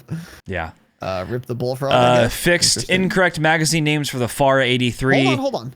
Fixed a bug with the Carve 2 where some of its barrels were not assigning the correct values. Almost none of the barrels for the shit, so I don't know about that, dude. Most of the barrels in the Carve 2 did not do anything. Cavalry Lancer increased velocity and Strike Team increased fire rate. That's it. Now, if the barrels actually do what they say they do, Carve 2 might be worth taking a second look at. Hold on a second. You are fake news. You can move on. Cool. Got it. I don't have it unlocked, so I don't care. I won't be using it either way because I'm not going to unlock it. Got it. Yeah, got it. So that's interesting. And then scrolling down here. Fixed incorrect magazine names for FARA 83. I don't know if this is referring to, I'm pretty sure when you equip a 45 round mag on the FARA, it actually puts a 60 or something like that. Maybe that's what it means, which has always been an issue. Yeah. I don't know. Whatever. That may be it. Weapons. New weapons. Ballistic knife is coming out at launch of Reloaded. So I don't really care. Hopefully I don't get 360 ballistic knifed and then end up on a viral TikTok, right? That's what I have to say about this. Ballistic knife's not going to be good, but It's going to be some other dumb fucking thing. Although, if the movement speed on a ballistic knife is something like a fucking Cali stick, people might actually unironically start running this, and that will make me pissed. So that's coming to the game, which is fun and exciting. The AMP 63 in season, so coming soon, is a pistol. Expect this weapon to output high amounts of damage in a short period of time, thanks to its full auto nature. Cool, more full auto pistols, because those were awesome the last time, guys, which makes it highly effective in close quarters. Fuck full auto pistols. Can we stop it, please? Can we fucking stop it? No, we should do, instead of making a full auto pistol, is just making an SMG, right? Exactly. Couldn't have said it better myself. Hey, give us an SMG if you're going to give us a full auto pistol that kills faster than an SMG, because you can have 2 of them. So cool. That'll be coming. To be fair, here's what's going to happen. It's going to come out. It's going to be insanely overpowered. They're going to nerf it inside of 4 days, and then it'll be not worth using and trash like the Psychov. So you're going to have to take a 4-day vacation from Verdansk when these come out, but they've been addressing these things pretty quickly. So interesting. And then some weapon changes. Interesting. So buffs to the Tundra, PPSH, Swiss, K31, Sniper Rifle Charlie. Why do they do this? What is that? What is that sniper? Is that a Barrett? It's a Barrett, and the ZRG got buffed? No. Okay. Oh, let's get into it. Let's get into it. So AK-74U neck multiplier increased from 1 to 1.4, which is crazy. That's big. That's really big. Sprint to fire speed increased by 20%. Wow. So sprint out is 20% faster. Bullet velocity decreased by 15%. Not a big deal. It's an SMG. Maximum damage range decreased by 25%. Interesting. So this is kind of, according to their blurb, they're kind of just putting it in line with other SMGs. So the reduced velocity and damage range is to get it closer to other subs, and the increased sprint to fire is going to do the same. Unparalleled. It had unparalleled maximum damage range and locational multipliers. Yeah. Oh wait, it is now. Got it. Okay. I like this a lot, dude. They're trying to balance all these weapons. Now, it's weird to me because it doesn't say anything about the front post on the iron sights. I was thinking that not too, showing up, right? So Raven, hopefully you've been watching Razanon, twitch.tv/Razanon streams or the dropshot.com/live, and you see when Razanon is live. I hope you've been watching his streams and see that he's been using an AK-74U, which is of course a Cold War weapon, that of course doesn't have a front post on its iron sight. So that would be great along with these changes if you can add that back in. So we'll see if that's in or not. Yeah, being able to use the iron sights on an SMG would be fun. Yeah, using iron sights would be a good move for sure. Yeah, agreed. So that's interesting. PPSH. Max damage increased from 27 to 28, and then damage range increased by 3.8%, which is pretty much nothing. We believe the PPSH is on the brink of being able to contest some of the strongest subs. I agree with that. Damage bump will undoubtedly have the PPSH joining other high-tier SMGs as a contender for that top spot. Nice. Which is cool. Yeah. Which is cool because it's already got like the thick magazine, which is kind of an appeal. And now it's going to have more range and damage. So there's, awesome. It sounds like 2 more SMGs, boys, that are maybe going to be worth taking a look at. I mean, you know, the 74U got a couple decreases, but the neck multiplier and the sprint to fire is big, and the PPSH is already pretty good. Is huge. Yeah, I've been getting shredded to the PPSH actually in Warzone, so this is good. You know, we're gonna have a lot of usable SMGs now. This is fantastic. I love it. Agreed. Snipers. The Barrett, the M82, I think, is what it's called. Stop naming your guns with M and then 2-digit numbers. I get them mixed up. There's fucking 8 of them now. So the Barrett. Bullet velocity increased by 14%, which it needed because it had by far the slowest velocity of every sniper. By a lot, yeah. Warzone, by a significant amount. So it probably needs even more, but anyway. Extremity multipliers increased from 0.9 to 1. Cool. Okay. Nice. And then rate of fire decreased from 0.33 to 0.83. So now it's still semi-auto, but it has a slower fire rate, which doesn't really matter because I don't think anyone was using it at its actual RPMs. I don't think anyone's actually firing a Barrett as fast as it can in Warzone. What does that rate of fire mean? Do they have those numbers backwards? Or what does that mean then?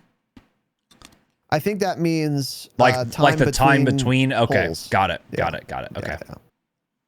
We have found that the Barrett feels much more satisfying to use as a heavier duty semi-auto sniper.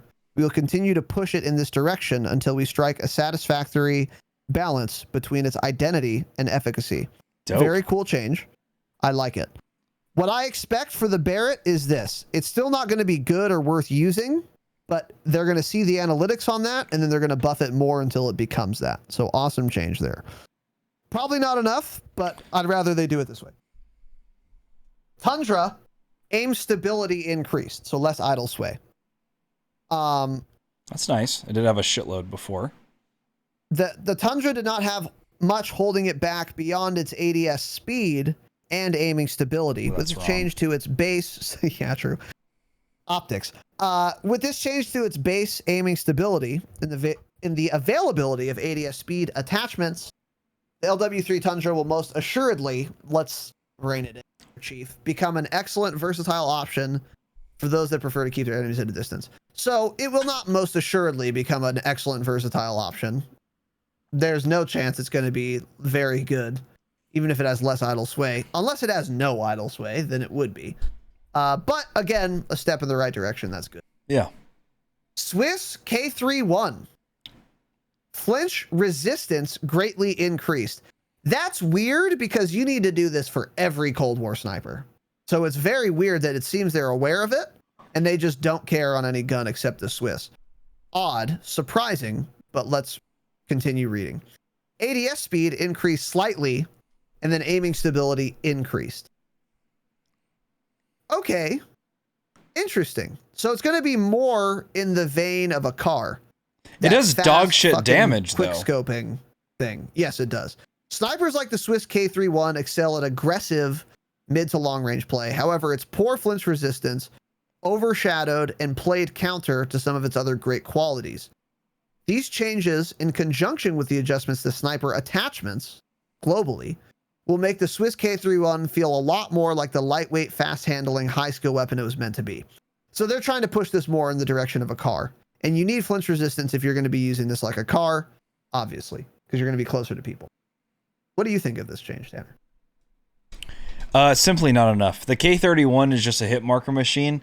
It needs to do more damage. It needs more velocity. It needs more damage range. It needs all of it. So these actually, I think, were probably about the 3 changes it needed the least, honestly. I don't remember using the K31 and thinking, fuck, the flinch resistance needs to be greatly increased. No, I used the K31 and I thought, cool.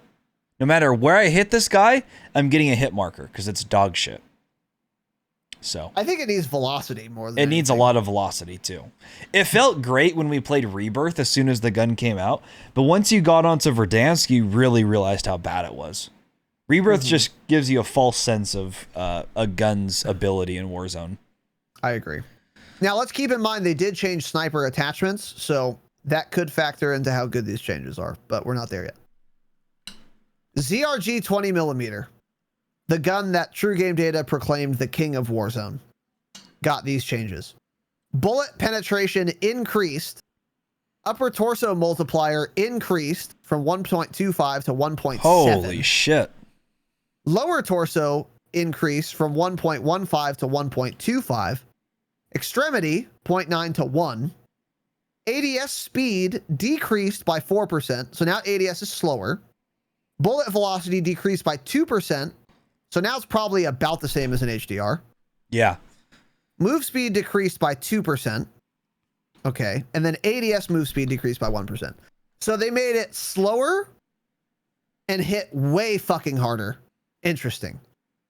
The feel of a weapon is important to us, and the ZRG, while fun, was not quite where we wanted it. We're doubling down on its identity as the highest caliber sniper in Verdansk.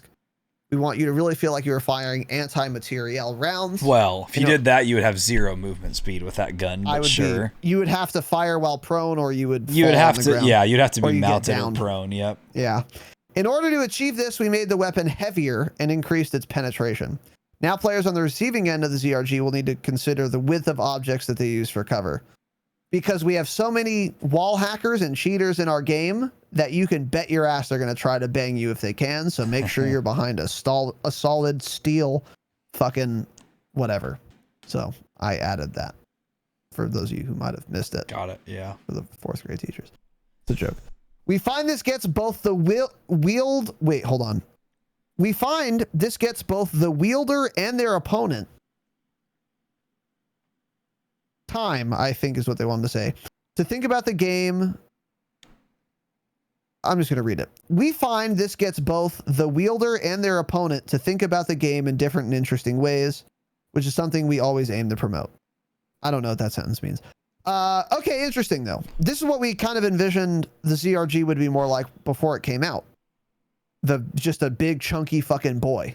And now it's going to do a fuck ton more damage, and the nerfs are not that bad, honestly. No, not at all. What do you think of this? And I think they were fine because, yeah, the bullet velocity was quite a bit more than an HDR. My only thought is now, I wonder how the time to kill is going to be versus like an HDR. Because if they're nerfing the bullet velocity, the ADS speed, the movement speed, and the ADS moving speed, if it's going to kind of just get back to the point where it's like, okay, then just use an HDR. But I guess currently it was pretty much there's no reason to use an HDR because of the ZRG. So maybe they're just going to be more balanced. HDR will still probably be the king, maybe at range, pretty much because of its optic alone, the variable zoom, and then ZRG will still be like the medium range king. Yeah, this will be interesting to see. I don't know how this pans out, but this is definitely a buff, I would say. That's a lot more damage, dude. That's a lot more fucking damage. So if someone's like has no plates, you might get a one-shot kill very often. Very often. So that's going to be very interesting to see. Flashguard. This is for all weapons. Yep, all weapon attachments now. Flashguard vertical recoil control increased slightly. So you get less recoil with the flashguard. Suppressor. The regular suppressor, not the GRU suppressor. No longer reduces velocity. It now increases velocity. It also increases ADS time, speed, so you ADS faster, and it increases sprint to fire time, so you sprint to fire faster. Wow. Wait, what? Why are we buffing them? They don't need a buff. You use a suppressor on an SMG and a GRU suppressor on like an AR. Got it. Very interesting. Here's what they said. We expect this relatively unassuming change, not unassuming, to have widespread effects.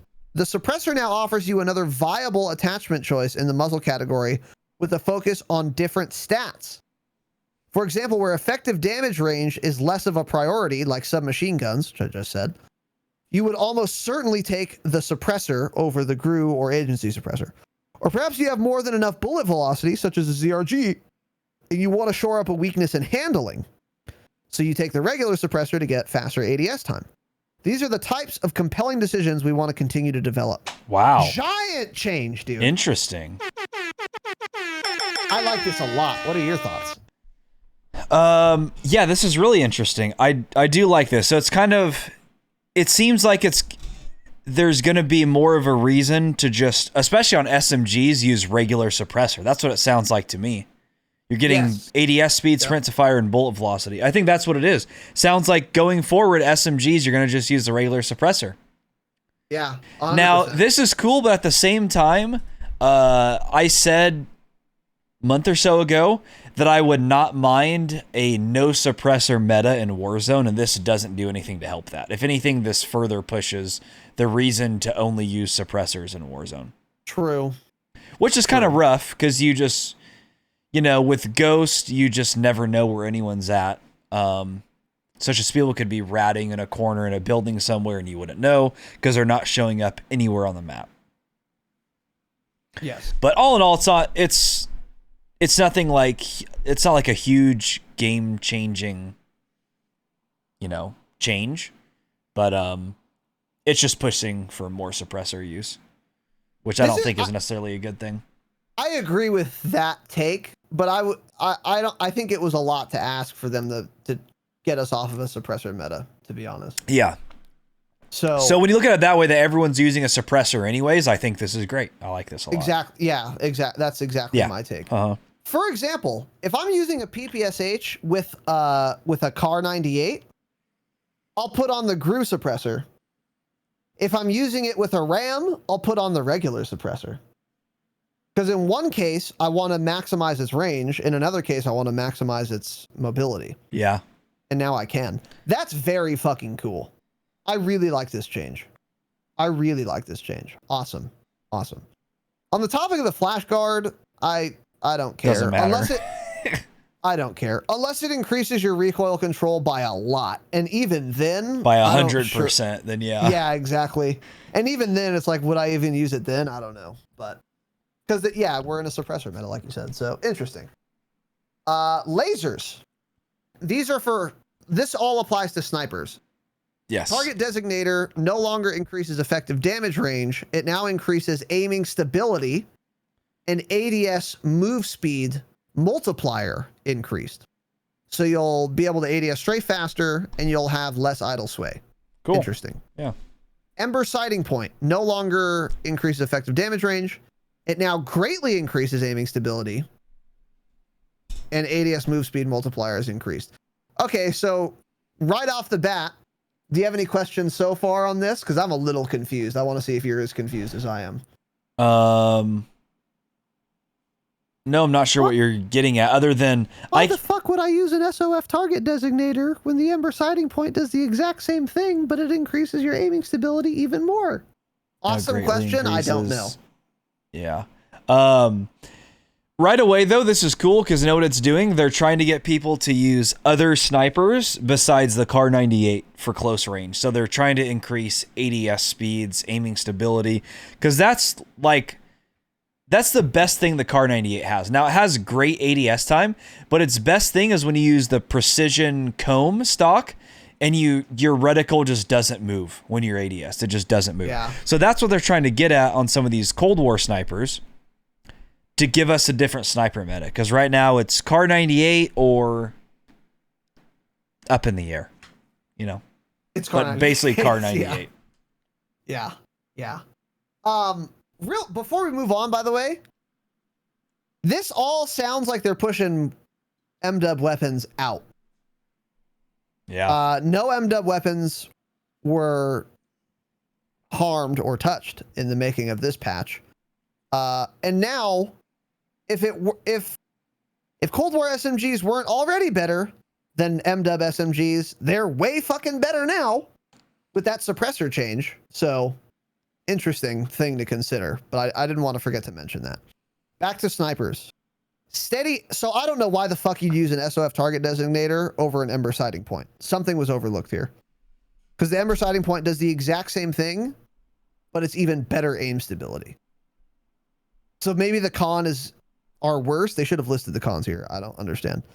Steady aim laser no longer decreases hip spread. It now makes your ADS speed faster. Nice. So this would be like a tac laser, kind of. Not really, actually. But it's just it's like a second serpent wrap or something. And then SWAT 5 milliwatt laser on snipers no longer changes your hip spread. It no longer slows your ADS time. It now increases aiming stability and speed. So the 5 milliwatt laser for Cold War snipers is exactly the same as a tac laser on MW snipers. That's very big. That's fantastic. Now hear me out. Swiss K31 with a SWAT 5 milliwatt laser sight. How much ADS time will it have? Will it be competitive with a car? How much idle sway? Stick around to find out. Black Ops Cold War snipers desperately needed more value attachments. Namely, more attachments that provide stats that are relevant to snipers. Unlike hip spread, as they correctly changed. We feel the change to these attachments and base sniper optics will make Black Ops Cold War snipers far more competitive and enjoyable to use.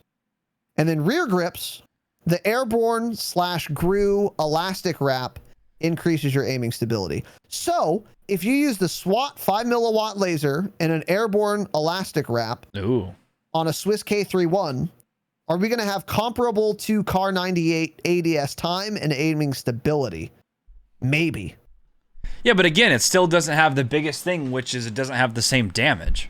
Velocity. But they're working towards it, I think. Yeah, I think you're right. I agree with you. I think you're right. Very interesting, though. Generally, we are pleased with the level of weapon diversity we have observed. As we look forward, at the top of our list is the look and feel of Black Ops Cold War optics in Warzone, which is excellent. We think some additional adjustments there will continue to push weapon diversity even further. Additionally, we will be continuing our efforts in identifying and addressing attachment categories that do not support meaningful exploration and build diversity. Nice. So do you think this means they're going to change like axial 3 and 4 times optics? Think anything will change with that? Like their zoom level, their glint on snipers, etc.? I don't know exactly. I don't know. I think so, though. Yeah. I think they need to readjust the zoom levels. Absolutely. And they also need to add probably less of a penalty to ADS time with them. Yeah. Maybe. But definitely the zoom levels, yeah. Cool. Yeah. So that's interesting. What are your thoughts on all these changes? They sound great. Again, I love them.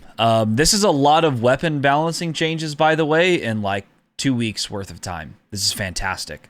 I mean, this is actually more weapon balancing than we got all year with Infinity Ward. Granted, Infinity Ward didn't have to deal with all the Cold War weapons coming in because all they did was, you know, port them over and change fucking nothing with them. So none of the attachments worked correctly. So Ravens had to do a lot with this weapon tuning and, you know, just general changes to all the Cold War guns. And I think they're doing a really, really good job.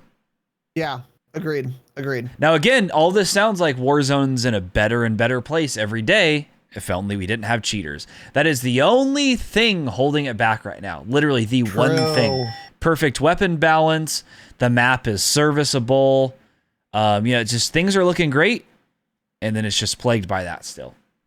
So it sucks. It sucks that Activision is ruining their work. I couldn't agree more. So, and we'll have more on that in a moment. But that took us a while. It's because we were reading it live with you guys because we barely got this released like right before the program started.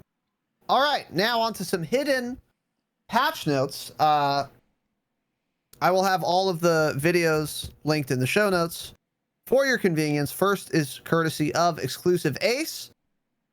There was a Twitter video or on TikTok, don't know, with yet another case of the fake news is.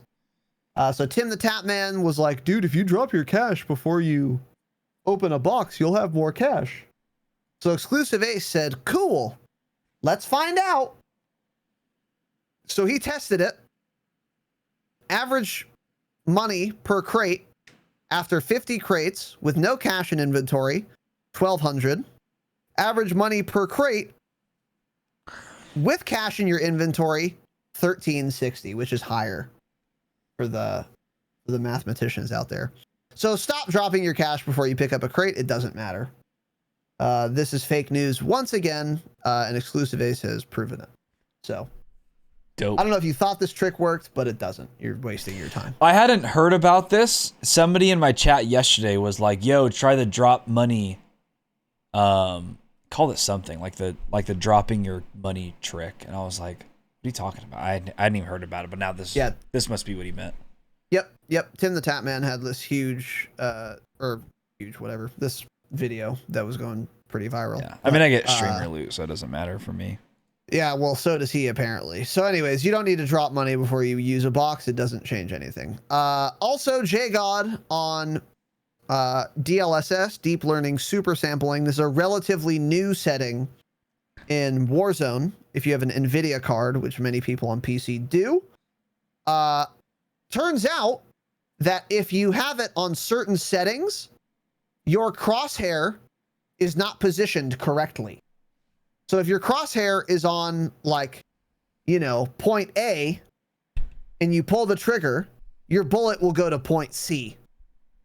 So they don't always align. So if you're using ultra performance DLSS, it has no issues. The bullets go where they should. The same is the case for performance preset for DLSS. Balanced has a slight misalignment where your bullets are a little off of where you're aiming, and quality is a disastrous misalignment. So the TLDR is, unless you're playing on 8K resolution or 4K resolution, which you shouldn't be doing if you're playing an FPS anyway, then you should not be using DLSS. In other words, you should never be using DLSS. Yep.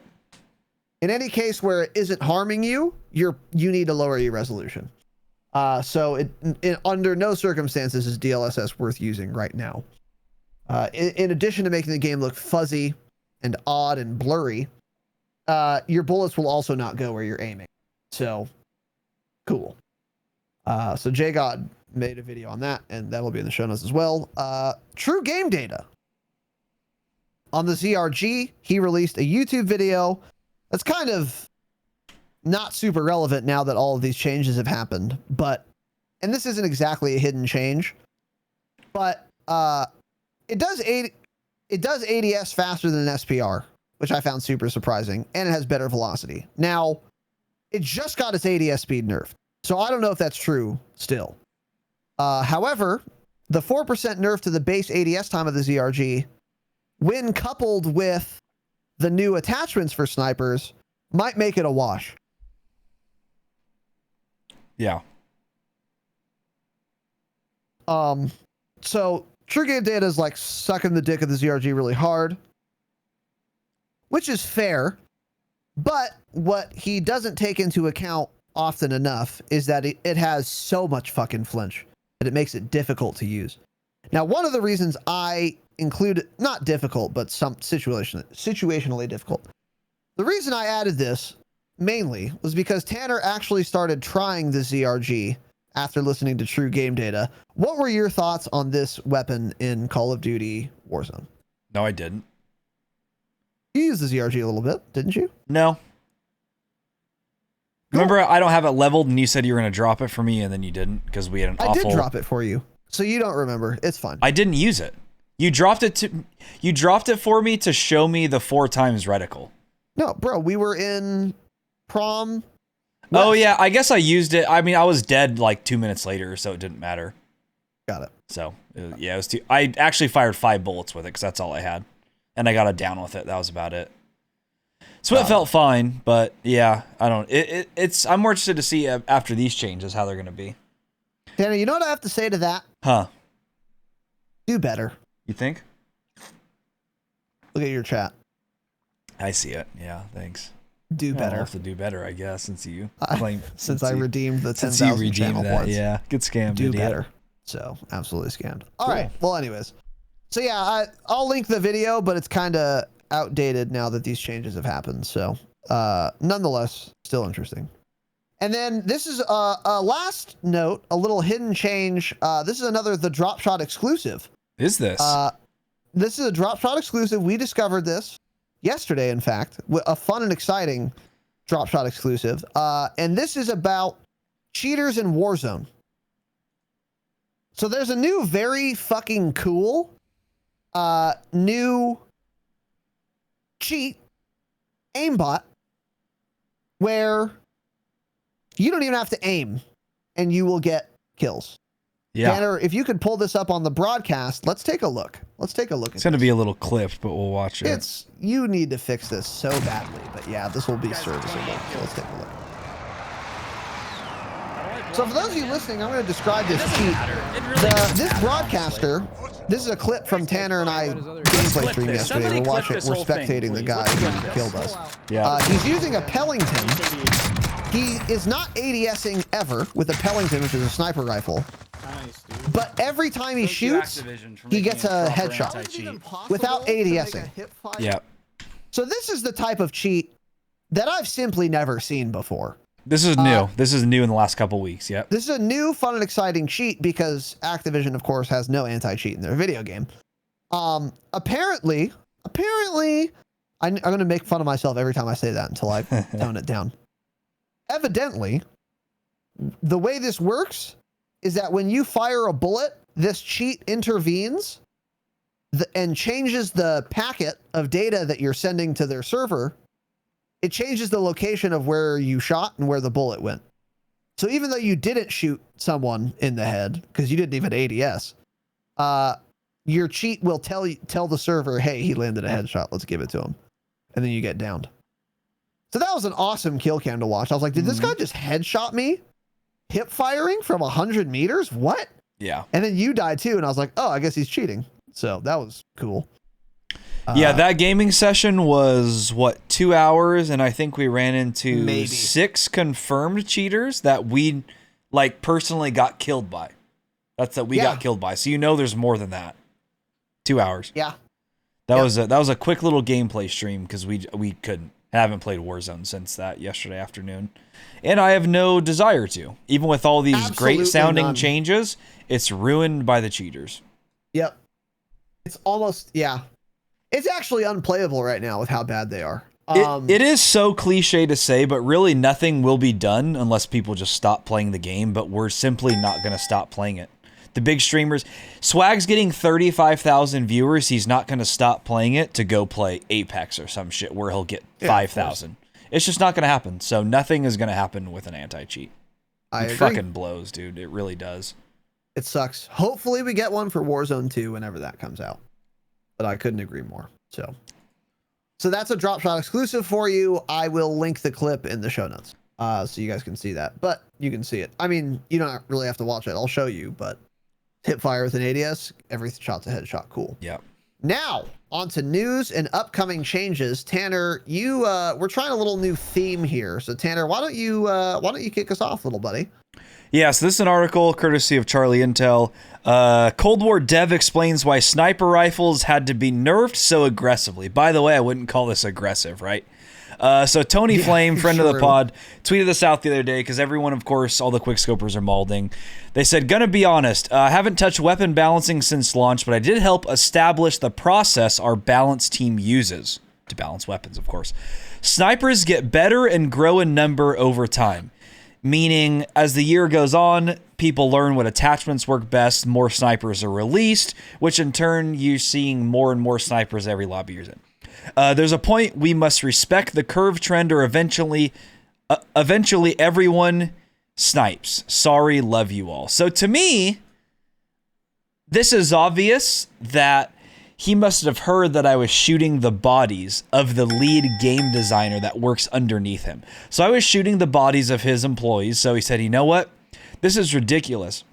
The Dropshot wants snipers nerfed. We got to nerf these. So you guys can thank me for these changes to snipers, of course, because that's the only reason they're happening. So it was nice that he came out and said this, about like the issues with them and whatnot, because we've, of course, hated them this entire year. Mm-hmm. Agreed. Yeah. Yeah. Weird. I couldn't disagree with Tony Flame. Change your birth name. More. Snipers get better and grow in number over time. There's a point we must respect the curve trend or everyone eventually snipes. No, it's not that people get better at sniping. It's that snipers were overpowered. That was the only reason that they needed to be changed. Should have never released this way in the first place. It has nothing to do with the player base getting better, because many of these kids who are quickscoping, I dare say every person who quickscopes with a sniper in Call of Duty multiplayer, this ain't their first fucking rodeo. Yeah. New frogs don't quickscope. Ever. They don't do it. This has nothing to do with snipers getting better as players, and the weapons aren't getting better either, obviously. This assessment is just flat wrong. Snipers were overpowered, so they needed a nerf before launch. So you took way too long, but I'm glad the nerf happened. But it's not because people are getting better at sniping. That's absurd. It's because snipers were overpowered. They had no flinch. They have aim assist. And they have the most generous hitboxes I've ever seen. So, Yeah. super wrong, but don't care. Cool. As long as they got nerfed, I'm happy. So, yeah. Okay. I mean, could it be more wrong? But Yeah, so this next Charlie Intel article here, I only wanted to point this out, honestly, because of the title. So they titled this article, How to Unlock Rambo and John McClane Die Hard Skins in Warzone Cold War and COD Mobile. Then you start reading the article, and it says, 5,000 here's what, points. it actually says, here's how to unlock it. Step 1, launch Warzone or Cold War. Step 2, navigate to the... Step 2, navigate to the store. Step 3, purchase Rambo or John McClane bundle. Step 4, select the operator from the screen. Let's see who wrote this article, because they should be fucking fired. Liam McKay again. Hasn't he had some bullshit articles in the past, Liam? Dude. We've pointed his... We shamed him for... We've shamed him. Bringing shame to the Irish, Liam, yes. I don't know what you're doing. Title this article differently. You're not unlocking Rambo and John McClane skins. You're simply purchasing them with your real money. That's literally the only reason I put this in there. I thought this was hilarious because I was like, oh, cool. How do you unlock them? And then I read and I started laughing out loud on my own in my gaming room, in my setup, that you go to the store. Yeah. No, you don't go to the store. You navigate to the store menu and you purchase it. Thanks, Liam. Holy shit. Unbelievable. Unbelievable article. 5 stars. Thank you. That is so funny. Yeah. When you say unlock, it implies. Yeah. Let's. Oh, Charlie. Holy fuck. That is funny. Let's be fair. Yeah. That's how they make money. Like, make people click your articles. So. Hey, it worked on me because I said, cool. How do I unlock this? So, Liam, thanks for the clickbait. Let's not do that again. Holy fuck, that is really funny. Yes, that's the best title I've ever heard. Next little article here, not really anything important, but I saw people talking about this on Twitter. So Rambo and John McClane did no voice acting for Warzone. I don't know why this is shocking, but for some reason people thought this was a big deal. So, like, you know how in-game your operators will say things... You know, they'll do little random voice lines. They didn't record anything for Call of Duty. They're simply going to use some voice lines directly from the movie. I guess people thought this was cool. I don't fucking care, but there's also people like molding that they didn't record new lines for the video games. But I guess if you're 45 years old and you grew up watching Die Hard, this is going to be cool to hear your character say some Die Hard line in the game. I'd rather it would be lines from the movies. Yeah. So that's kind of neat, I guess. It's cool. Yeah, that is kind of interesting. But also, guys, when Rambo was filmed, Stallone was what, 30? He's now old as fuck 80 now. Yeah. If he recorded new voice lines, it would not sound great. I would not be afraid of that guy. I'd be afraid he's going to slip and break his hip. I wouldn't be afraid he's going to kill me. Yeah, he's up there, dude.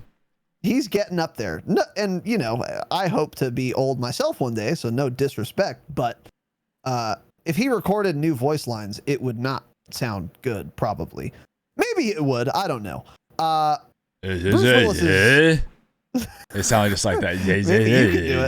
Yeah, hey, hire me. Activision, I'll do it for a quarter of what he was going to do it for, which, of course, is why he didn't hire him, because he wanted $5 million to record, you know, about 100 words for your shit video game. That doesn't have an anti-cheat, Yeah, that doesn't have an anti-cheat. True. So that's it's pretty funny though. It's pretty cool. I'm curious what lines from the movies we'll see. I just think every time you have Rambo and you're using an M60 and you fire it, he should be saying some Rambo line, yelling some shit like that. I don't know. It just has to go in line with the M60, right? Every time you fire an M60, your operator automatically starts screaming. Yeah, that works too. That works. That works. That'd be pretty good. Yeah. Yeah. Okay. Next little article here from Charlie Intel again. Yeah. This was an interesting one. So Warzone's $100 MOAB bundle.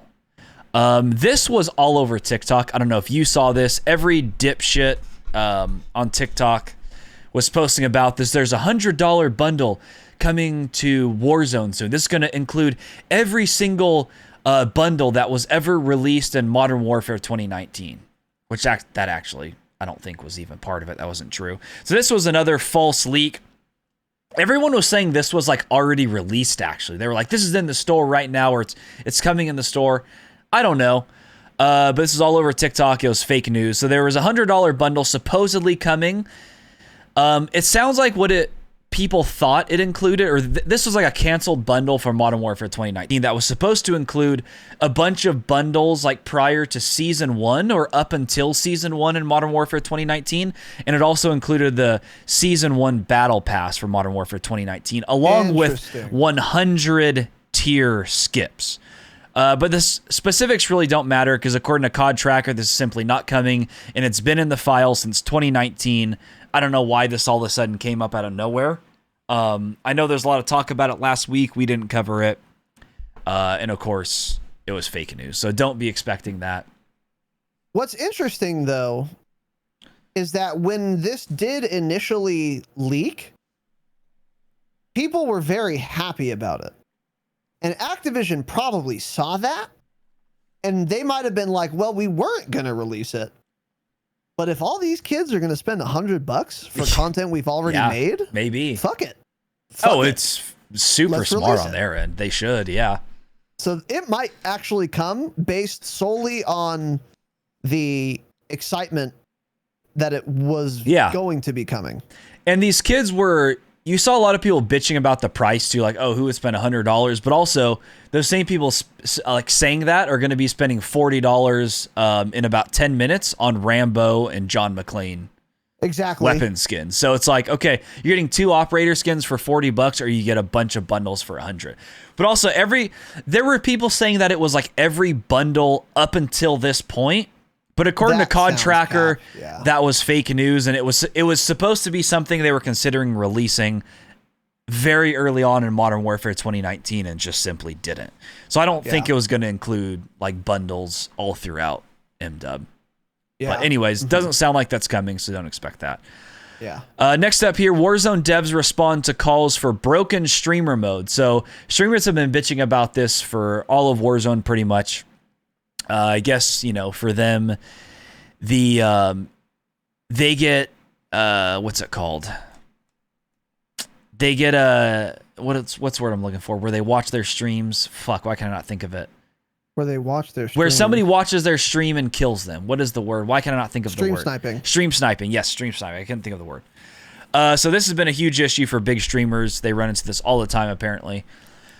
So a new streamer mode may be in the works because, again, Raven's doing a lot on Twitter.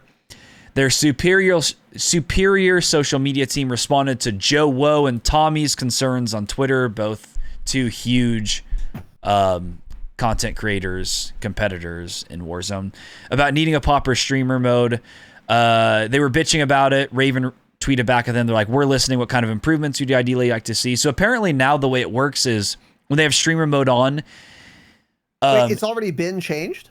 No, so there's been a streamer mode. So both suggested that the streamer mode should hide the streamer's name to everyone else rather than the current system, which is it hides all of your opponent's names. In Cold War, it does. Cold War, it works correctly, I believe. Yes. Cold War, it only anonymizes your name, but it doesn't anonymize other people's names. I think what they should do is just have all of these be options. So like streamer mode 1 is the current system. Streamer mode 2, only your name is anonymized. Streamer mode 3, everyone's name is anonymized. Which I think is how Fortnite has. It should just be like everyone, and it should be totally random names. Yeah, that seems pretty easy enough to do. They do some of it in Cold War, and the other side of the coin is in MW, so just combine them. Yeah, actually, for the longest time in Cold War, it was funny. I was like, what are all these names where it says, like, code name? I was like, what the fuck is this? And I don't think I figured out until, like, 2 months into the game's launch. I was like, what is this shit? And you're like, that's streamer mode. And I was like, what? But also, who's ever needed streamer mode on Cold War, right? Yeah, those people don't even stream, probably. I know, it's like they just do it to look cool or something. I don't know. Exactly. So that'd be interesting, because, a lot of content creators have been requesting this for a long time. Note they've also been requesting, though, to Activision is an anti-cheat, and we haven't gotten that. So, On that, by the way, how many players have been banned from Warzone? Here's some new updates. As of May 14th, over 500,000 total accounts have been banned for cheating in Warzone, which is just embarrassing to admit because you've banned 500,000 and yet how many millions have cheated? Yeah. So a ban wave went out last week and hit over 30,000 accounts. In my opinion, though, this was probably the least impactful ban wave that we have seen Raven do since they took over. Absolutely agree. I think the difference with this one too, and I'm not sure what the reasoning is, but I've seen so many low level cheaters this week. So it's like they did all get banned in the cheat wave, but it's what we were always told before is every new game settings update, it would take them like a day or so to crack the cheat and to get whatever, there was like some bypass they needed, like some new code or something that the cheat providers would have to come up with. I don't know exactly how it works, but I've seen so many low-level accounts. So those guys are getting banned, but why are they back so quickly this time? They're just back immediately. Because it's like we used to run into prestige 6, 7, 800 cheaters, but now it's like a lot of the cheaters you're seeing is under rank 55. So it's like, okay, these guys are getting banned, but they're also literally just back. It's like minutes later after being banned, they're just back on another account with another cheat. So it doesn't matter. So if they're not going to do an anti-cheat, there's really only one other way to solve this issue, and that's to start charging for Warzone. And I genuinely think at this point, there's no issue with that.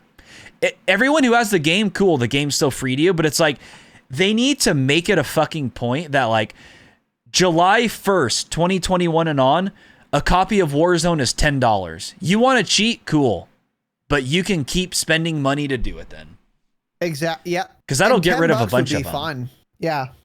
Even $10 would be like fine. Yeah. Because people, here's my take on cheaters. They're pretty young and they don't have their life super together, right? So if you charge even $10, they're not going to make 10 accounts. They're not going to drop $100 to cheat in Warzone. I just don't believe it. I think it would reduce the number of cheaters by so much. And then for legit players, you pay $10 and then you get Warzone.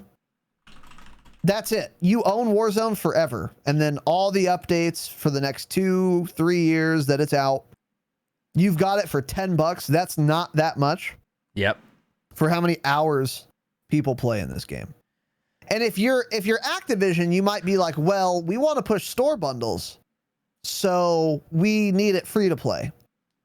Well, if someone is unwilling to pay $10 to play your game at this point, then they are probably not going to be buying many store bundles anyway. Yeah, exactly.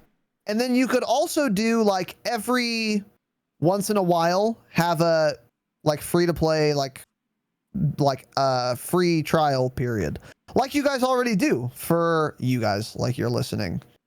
Like Activision already does, which is, you know, every once in a while they have like a free trial access weekend.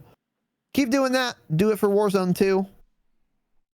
This would help so much. If you're not going to make an anti-cheat, that's what you have to do. Because it's just insane, man. I literally don't play Warzone right now since Tuesday. So it's been a day. It's been 24 hours. It's been a day, which is a lot for me. I was having a lot of, I'm not kidding. Ever since season 3, I was having a lot of fun in Warzone. A lot of fun. But the cheaters have gotten so bad that I no longer even log in. Yep. Until as of 24 hours I ago. see that there's another ban wave, then I'll give it another try. And of course I'm obligated, so I'll be doing it anyways. But I won't want to. So it's fix your fucking game, Activision. It's bad. And yeah, so like the issue it would solve mostly is like when you've seen interviews with these cheaters before, what do they always say? They say, oh, like we have 10 accounts just ready to go. So as soon as one gets banned, we're literally back in the game minutes later on a different account. Yeah, exactly. So people wouldn't spend $100 making a bunch of accounts ahead of time. Maybe they would. If you would do that, your life's in shambles, figure something out. If you would do that, I feel one bad can for stop you. you anyway. Yeah, I actually feel bad for you at that point. Yeah. Get some exactly, friends, get something. Yeah, that's just bad. So exactly, yeah. I would have no It's issue not gonna playing with stop for the everyone. game. Yeah. Yeah. No matter how good of an anti-cheat there is, there's always going to be people who cheat. Yeah. The goal is to lessen the number. So I agree, Tanner. There would definitely still be cheaters, but there would be far fewer of them. Yeah. Yeah. So, and then that kind of goes, when people are seeing less cheaters, I feel like that's more likely to bring in new cheaters. Because what always happens, these dipshits, they're soft personalities, they're little children, so they get killed by a cheater and they're like, fuck this dude, I'm gonna cheat too. So if they're running into less cheaters, then that person who wasn't gonna otherwise cheat is now less likely to. True. That's true. That's what a lot of cheaters say. They're like, dude, I was tired of getting botted, so I started doing it myself. Yeah, it's such a dumb excuse. I don't know how much I believe that. It sounds like it's cap, to be honest. But if it's not, then this would cut down on that too, yeah. Yeah. Yeah. But anyways, all right. So yeah, 38,000 accounts were banned last week. Top on Warzone, you won't be able to tell. Next article here. How to get the combat bow in Warzone, which again, there's no how to get it. You go to a buy station and you grab it. You purchase it. Yeah. So the combat bow kill streak will be purchasable at buy stations in Warzone and as ground loot. Price tag is unknown. It may be known now because the update is out. I would guess, what's a cluster, 35? I would guess it's 3,000 or 35. It's probably 3,000 because it's going to be dog 3, shit, I think. Yep. Now, I don't know if this is temporary or permanent. It's definitely going in now as part of the whole Rambo Die Hard shit. That's why they're putting it in like a Rambo thing. But I don't know if this will actually stay permanent or not. They didn't say that or not. So I'm assuming it's going to be complete dog shit. My only thought is maybe it'll do a ton of damage to vehicles. If this does like 25% damage to a vehicle and a trophy system doesn't stop it or something like that, that could be huge actually. But also, I don't know when I would actually decide to purchase that over just getting like an airstrike or a cluster strike. What if, hear me out. You're playing solos. There's 80 Berthas in the final circle. You buy a fucking combat bow and fuck all of them. Yeah. That could be a genuine use as like an anti-vehicle kill streak toward the end game, especially in like solos. Just start fucking sniping Berthas. That'd be cool. Yeah. Now in real life, of course, a combat bow would hit metal and then just fall on the ground. Oh, but this is Call of Duty, so it would probably just destroy the whole thing in one shot. So yeah, that'll be interesting. Yeah. I don't think this is going to be very good. Yeah. This will be like the RCXD. It's just a fucking joke. Yeah. I don't think it'll be permanent then either. Yeah. Don't use it, but you know, whatever. Okay. 2 more quick little articles here. The 2021 World Series of Warzone has been officially announced by Activision. So it'll feature 4 different $300,000 tournaments throughout the year. It kicks off in late June, which of course is also the same month as the Dropshot Invitational, which is on June 12th at 1 p.m. Saturday, June 12th. So which tournament's more exciting? Probably ours. Of course. So the first event will be 50 trio squads from NA. So there's like an NA and a European, I think. Yeah. I think it's just those 2. They're going to compete in a custom lobby in 6 different matches. So thankfully they're doing custom lobbies because they know if they're putting their own money in and these guys are playing in public matches, they're all going to die to cheaters. And then they're going to be like, hey, dipshits, you put money on the line and you don't have an anti-cheat. So there's going to be some sort of open tournament as well. But it's like the open tournament is just going to be some pros that didn't get invited winning it because only one team, I believe, from that open tournament, the winner, gets invited to this World Series of Warzone. So it's just going to be all the top streamers. No amateurs are really going to have a chance to get into it. They're going to be handpicked by Activision. So what is it going to be? Bunch of big streamers that don't really belong there, like Dr. Disrespect, I'm sure will be in there, versus some really good Warzone competitor who's been playing in tournaments all year. Won't get invited because they're not as big of a name. So this is cool. A lot of prize money. So this will be the first ever Warzone tournament hosted by Activision themselves, right? As far as I know, yes, I believe it is. That's super interesting. Yeah. And it'll have probably the, the same kind of production qualities like CDL events, which I'm actually very excited for. I'm curious whom they will use as casters. If they'll keep using the same people they have been using, like that Maven guy. Didn't you see the email we got yesterday? Did you not read that? I'm still considering their offer. Yeah. I had sure a counter it had enough proposal. zeros on the end of it. Yeah, let's up the digits. Yeah. Yeah. I'm super interested to see that, number one. And I'm also going to be interested to see their Warzone knowledge if they do bring back the same casters. So that'll be cool and interesting. I'm actually very excited to see this. And what this also means is that if this goes well and this earns them a lot of ad revenue, guess what you'll be seeing shortly thereafter?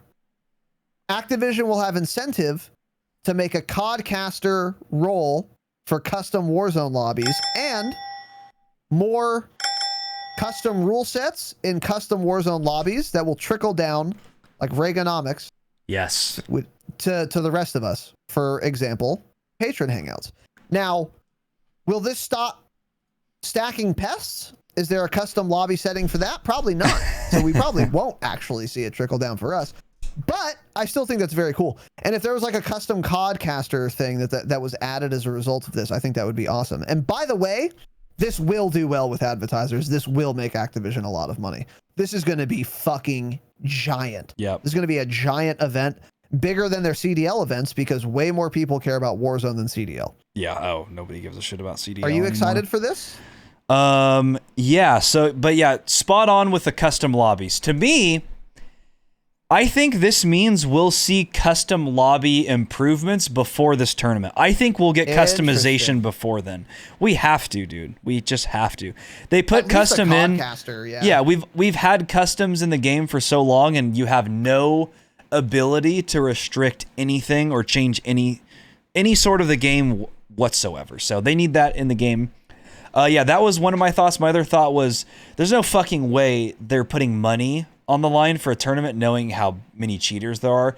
But they made it clear that everyone in this tournament, it said their Activision account would be like thoroughly, they use some word, basically thoroughly inspected to make sure they've never cheated, because they know damn well how many hackers are in their video game that they're not doing anything about. So it's just funny to see them say that like they made it clear, and they said it like 2 or 3 times that we will be checking every Activision account participating in this tournament to make sure they're in good standing. Cool. Awesome. Yeah. Hey, fuck everyone else that plays pubs, right? Yeah, fuck the consumer base. Yeah. God forbid it gets in the way of your... as long as Swag's happy. Money. Yeah. So. Yeah. All right, boys. Last one here. Kind of a leak, kind of not. The rumor is COD 2021 Zombies mode will be co-developed by Treyarch Sledgehammer Games. So leaks suggest that COD 2021 will have a zombies mode that is co-developed by Treyarch and Sledgehammer. This is not at all confirmed. I don't remember who the leakers were. It wasn't dipshit though. But it'd be smart to see Treyarch co-develop zombies considering the success they've had this year. So probably what happened, Sledgehammers did a zombies for World War II. They were probably working on one for this game, or they simply weren't because they didn't have enough time because of COVID, and the people working on their video game just got out of college and they don't know what they're doing. So Activision saw that and they said, holy shit, this is all you have done for zombies? Treyarch, you've done an excellent job this year. Let's get in there. So Treyarch is supposedly co-developing zombies, which is unsurprising, but also brand new. They've never done that before. They've only developed their own zombies, but this is completely unsurprising. Based on the massive success of Cold War Zombies, everything they've done with it, with Outbreak, the whole story mode they're doing with it, and how we're just seeing more studios work together in general, which we covered last week, 2 weeks ago, about how all the studios are working together more than ever before. Most of them have probably never worked together, and now here they are working on the same thing together. So, yeah. Yeah. That interesting. Do you think COD 2021 will have something like Outbreak? I think so, yes. I think Outbreak will be a game mode going forward, just judging from its success. And it's the same thing with Warzone. They put it in, didn't realize how massively popular it was going to be. They didn't realize how much people were going to like Outbreak and how smart of a move that was going to be to add that into Cold War. I agree. I think the brightest future in the Call of Duty world is on the zombies front. No cap. Like, actually. The best thing that Call of Duty has ever done in recent memory is their fucking zombies. Like, zombies in Cold War is nearly flawless as far as I'm concerned. As much as zombies can be flawless, of course. I was going to say, but besides the fact it's the most repetitive video game you can play, but hey, that's not really their fault. That's just the nature of it when you're playing against AI zombies. Exactly. That's to be expected. COD 2021 zombies, I think, is something to get genuinely very excited for if you are a zombies player. Yeah. I think it's going to, again, be the best game mode in that game, and everything else is going to be awful. Really bad. Yeah. But zombies will probably be pretty fucking good, I would imagine. Here's what I would expect, okay? Here's what I would expect. COD 2021. Zombies is going to be lacking in content. There's simply not going to be enough. There's not going to be enough maps. There's not going to be enough intel, whatever the fuck. But everything that is in the game is going to be excellent. In the same exact way that zombies was this year. I think Outbreak will come to COD 2021. I don't think it'll be there on release. I think it'll release after the launch of the game, just like it did this year. Yeah. That would be my theory on how zombies is going to look in COD 2021. Because even though I think it's going to be really good, it's going to be incomplete like the rest of the game. It's going to be more incomplete at launch than Cold War was. Well, given yeah. the restraints it suffered under COVID. Yeah, because it's so like right now with zombies, you know, almost all of Treyarch is focusing on their game right now because there's new zombies content coming out right now. There's some that came out, you know, the start of the Outbreak quest. There's a new map coming in season 4 to zombies.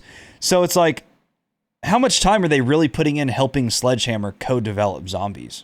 You know, when they have to still focus on their own zombies for the next 5 months. I don't know. So it'll probably be a disaster on launch. You think so?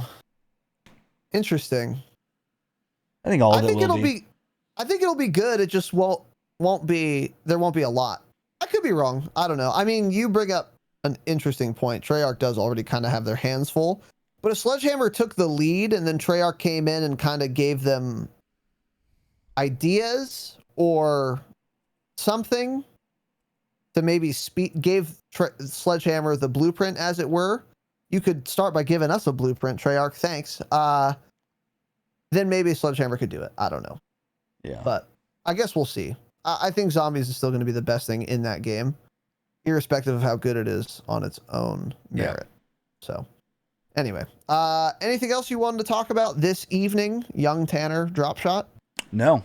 We've had some long Wednesday episodes lately. I actually think it's because we've had such detailed patch notes. Whereas, like, we used to just get nothing, so we wouldn't know what actually changed. We'd be like, okay, cool. Exactly. Yeah, Infinity Ward would give us a sentence. Yeah, there's just so much to go over now. So Wednesday episodes have been fucking thick lately. So yeah, a lot of info packed in there. A lot of info indeed. All right, boys and girls, ladies and gentlemen, that is it for this edition of the program. Normally, we would read iTunes reviews at this time if you rated us 5 stars, but we've been live for 3 hours, so I'm simply not doing it. Stay mad. Once again, as always, we are 100% supported by you absolute morons. So if you want to be dumb and scammed, like the Vaping Viking, like Gaming Boomer 84, like many, many before them, check us out on Patreon, patreon.com/thedropshot. We got bonus episodes, 5 a month. We've got weekly hangouts, call-ins, private Q&A episodes, a ton gameplay breakdowns, a ton of shit. So consider supporting the program there. $5 a month for 4 bonus eps. You can pay more for a ton of other benefits. The best way to support the program for you, you get the most out of it. It's the best way for us as well, because we get the most of your dollar there. To all of our existing patrons, all of our new patrons, we love you guys. We appreciate you. It is the reason this show exists. You guys have been very, very generous over the past year and a half, or year since the Patreon came out, I guess. And we really love, appreciate, and thank you guys. So thank you very much. The founders page should be up soon, by the way. We are in talks with our web developers right now. So we will let you know when that is up. Of course, again, special thanks to our founders. And last but certainly not least, the dropshot.com. It's your home for everything. You have the Patreon link there. You got the YouTube link. You got the fucking podcast links, the socials, the Discord. Join the fucking Discord, all of it. So the dropshot.com. Figure it the fuck out. And that is absolutely it. I'm simply done. So thank you all for listening. Thank you for watching. Have an excellent evening, of course. And as always, remember, stay humble. Stay humble.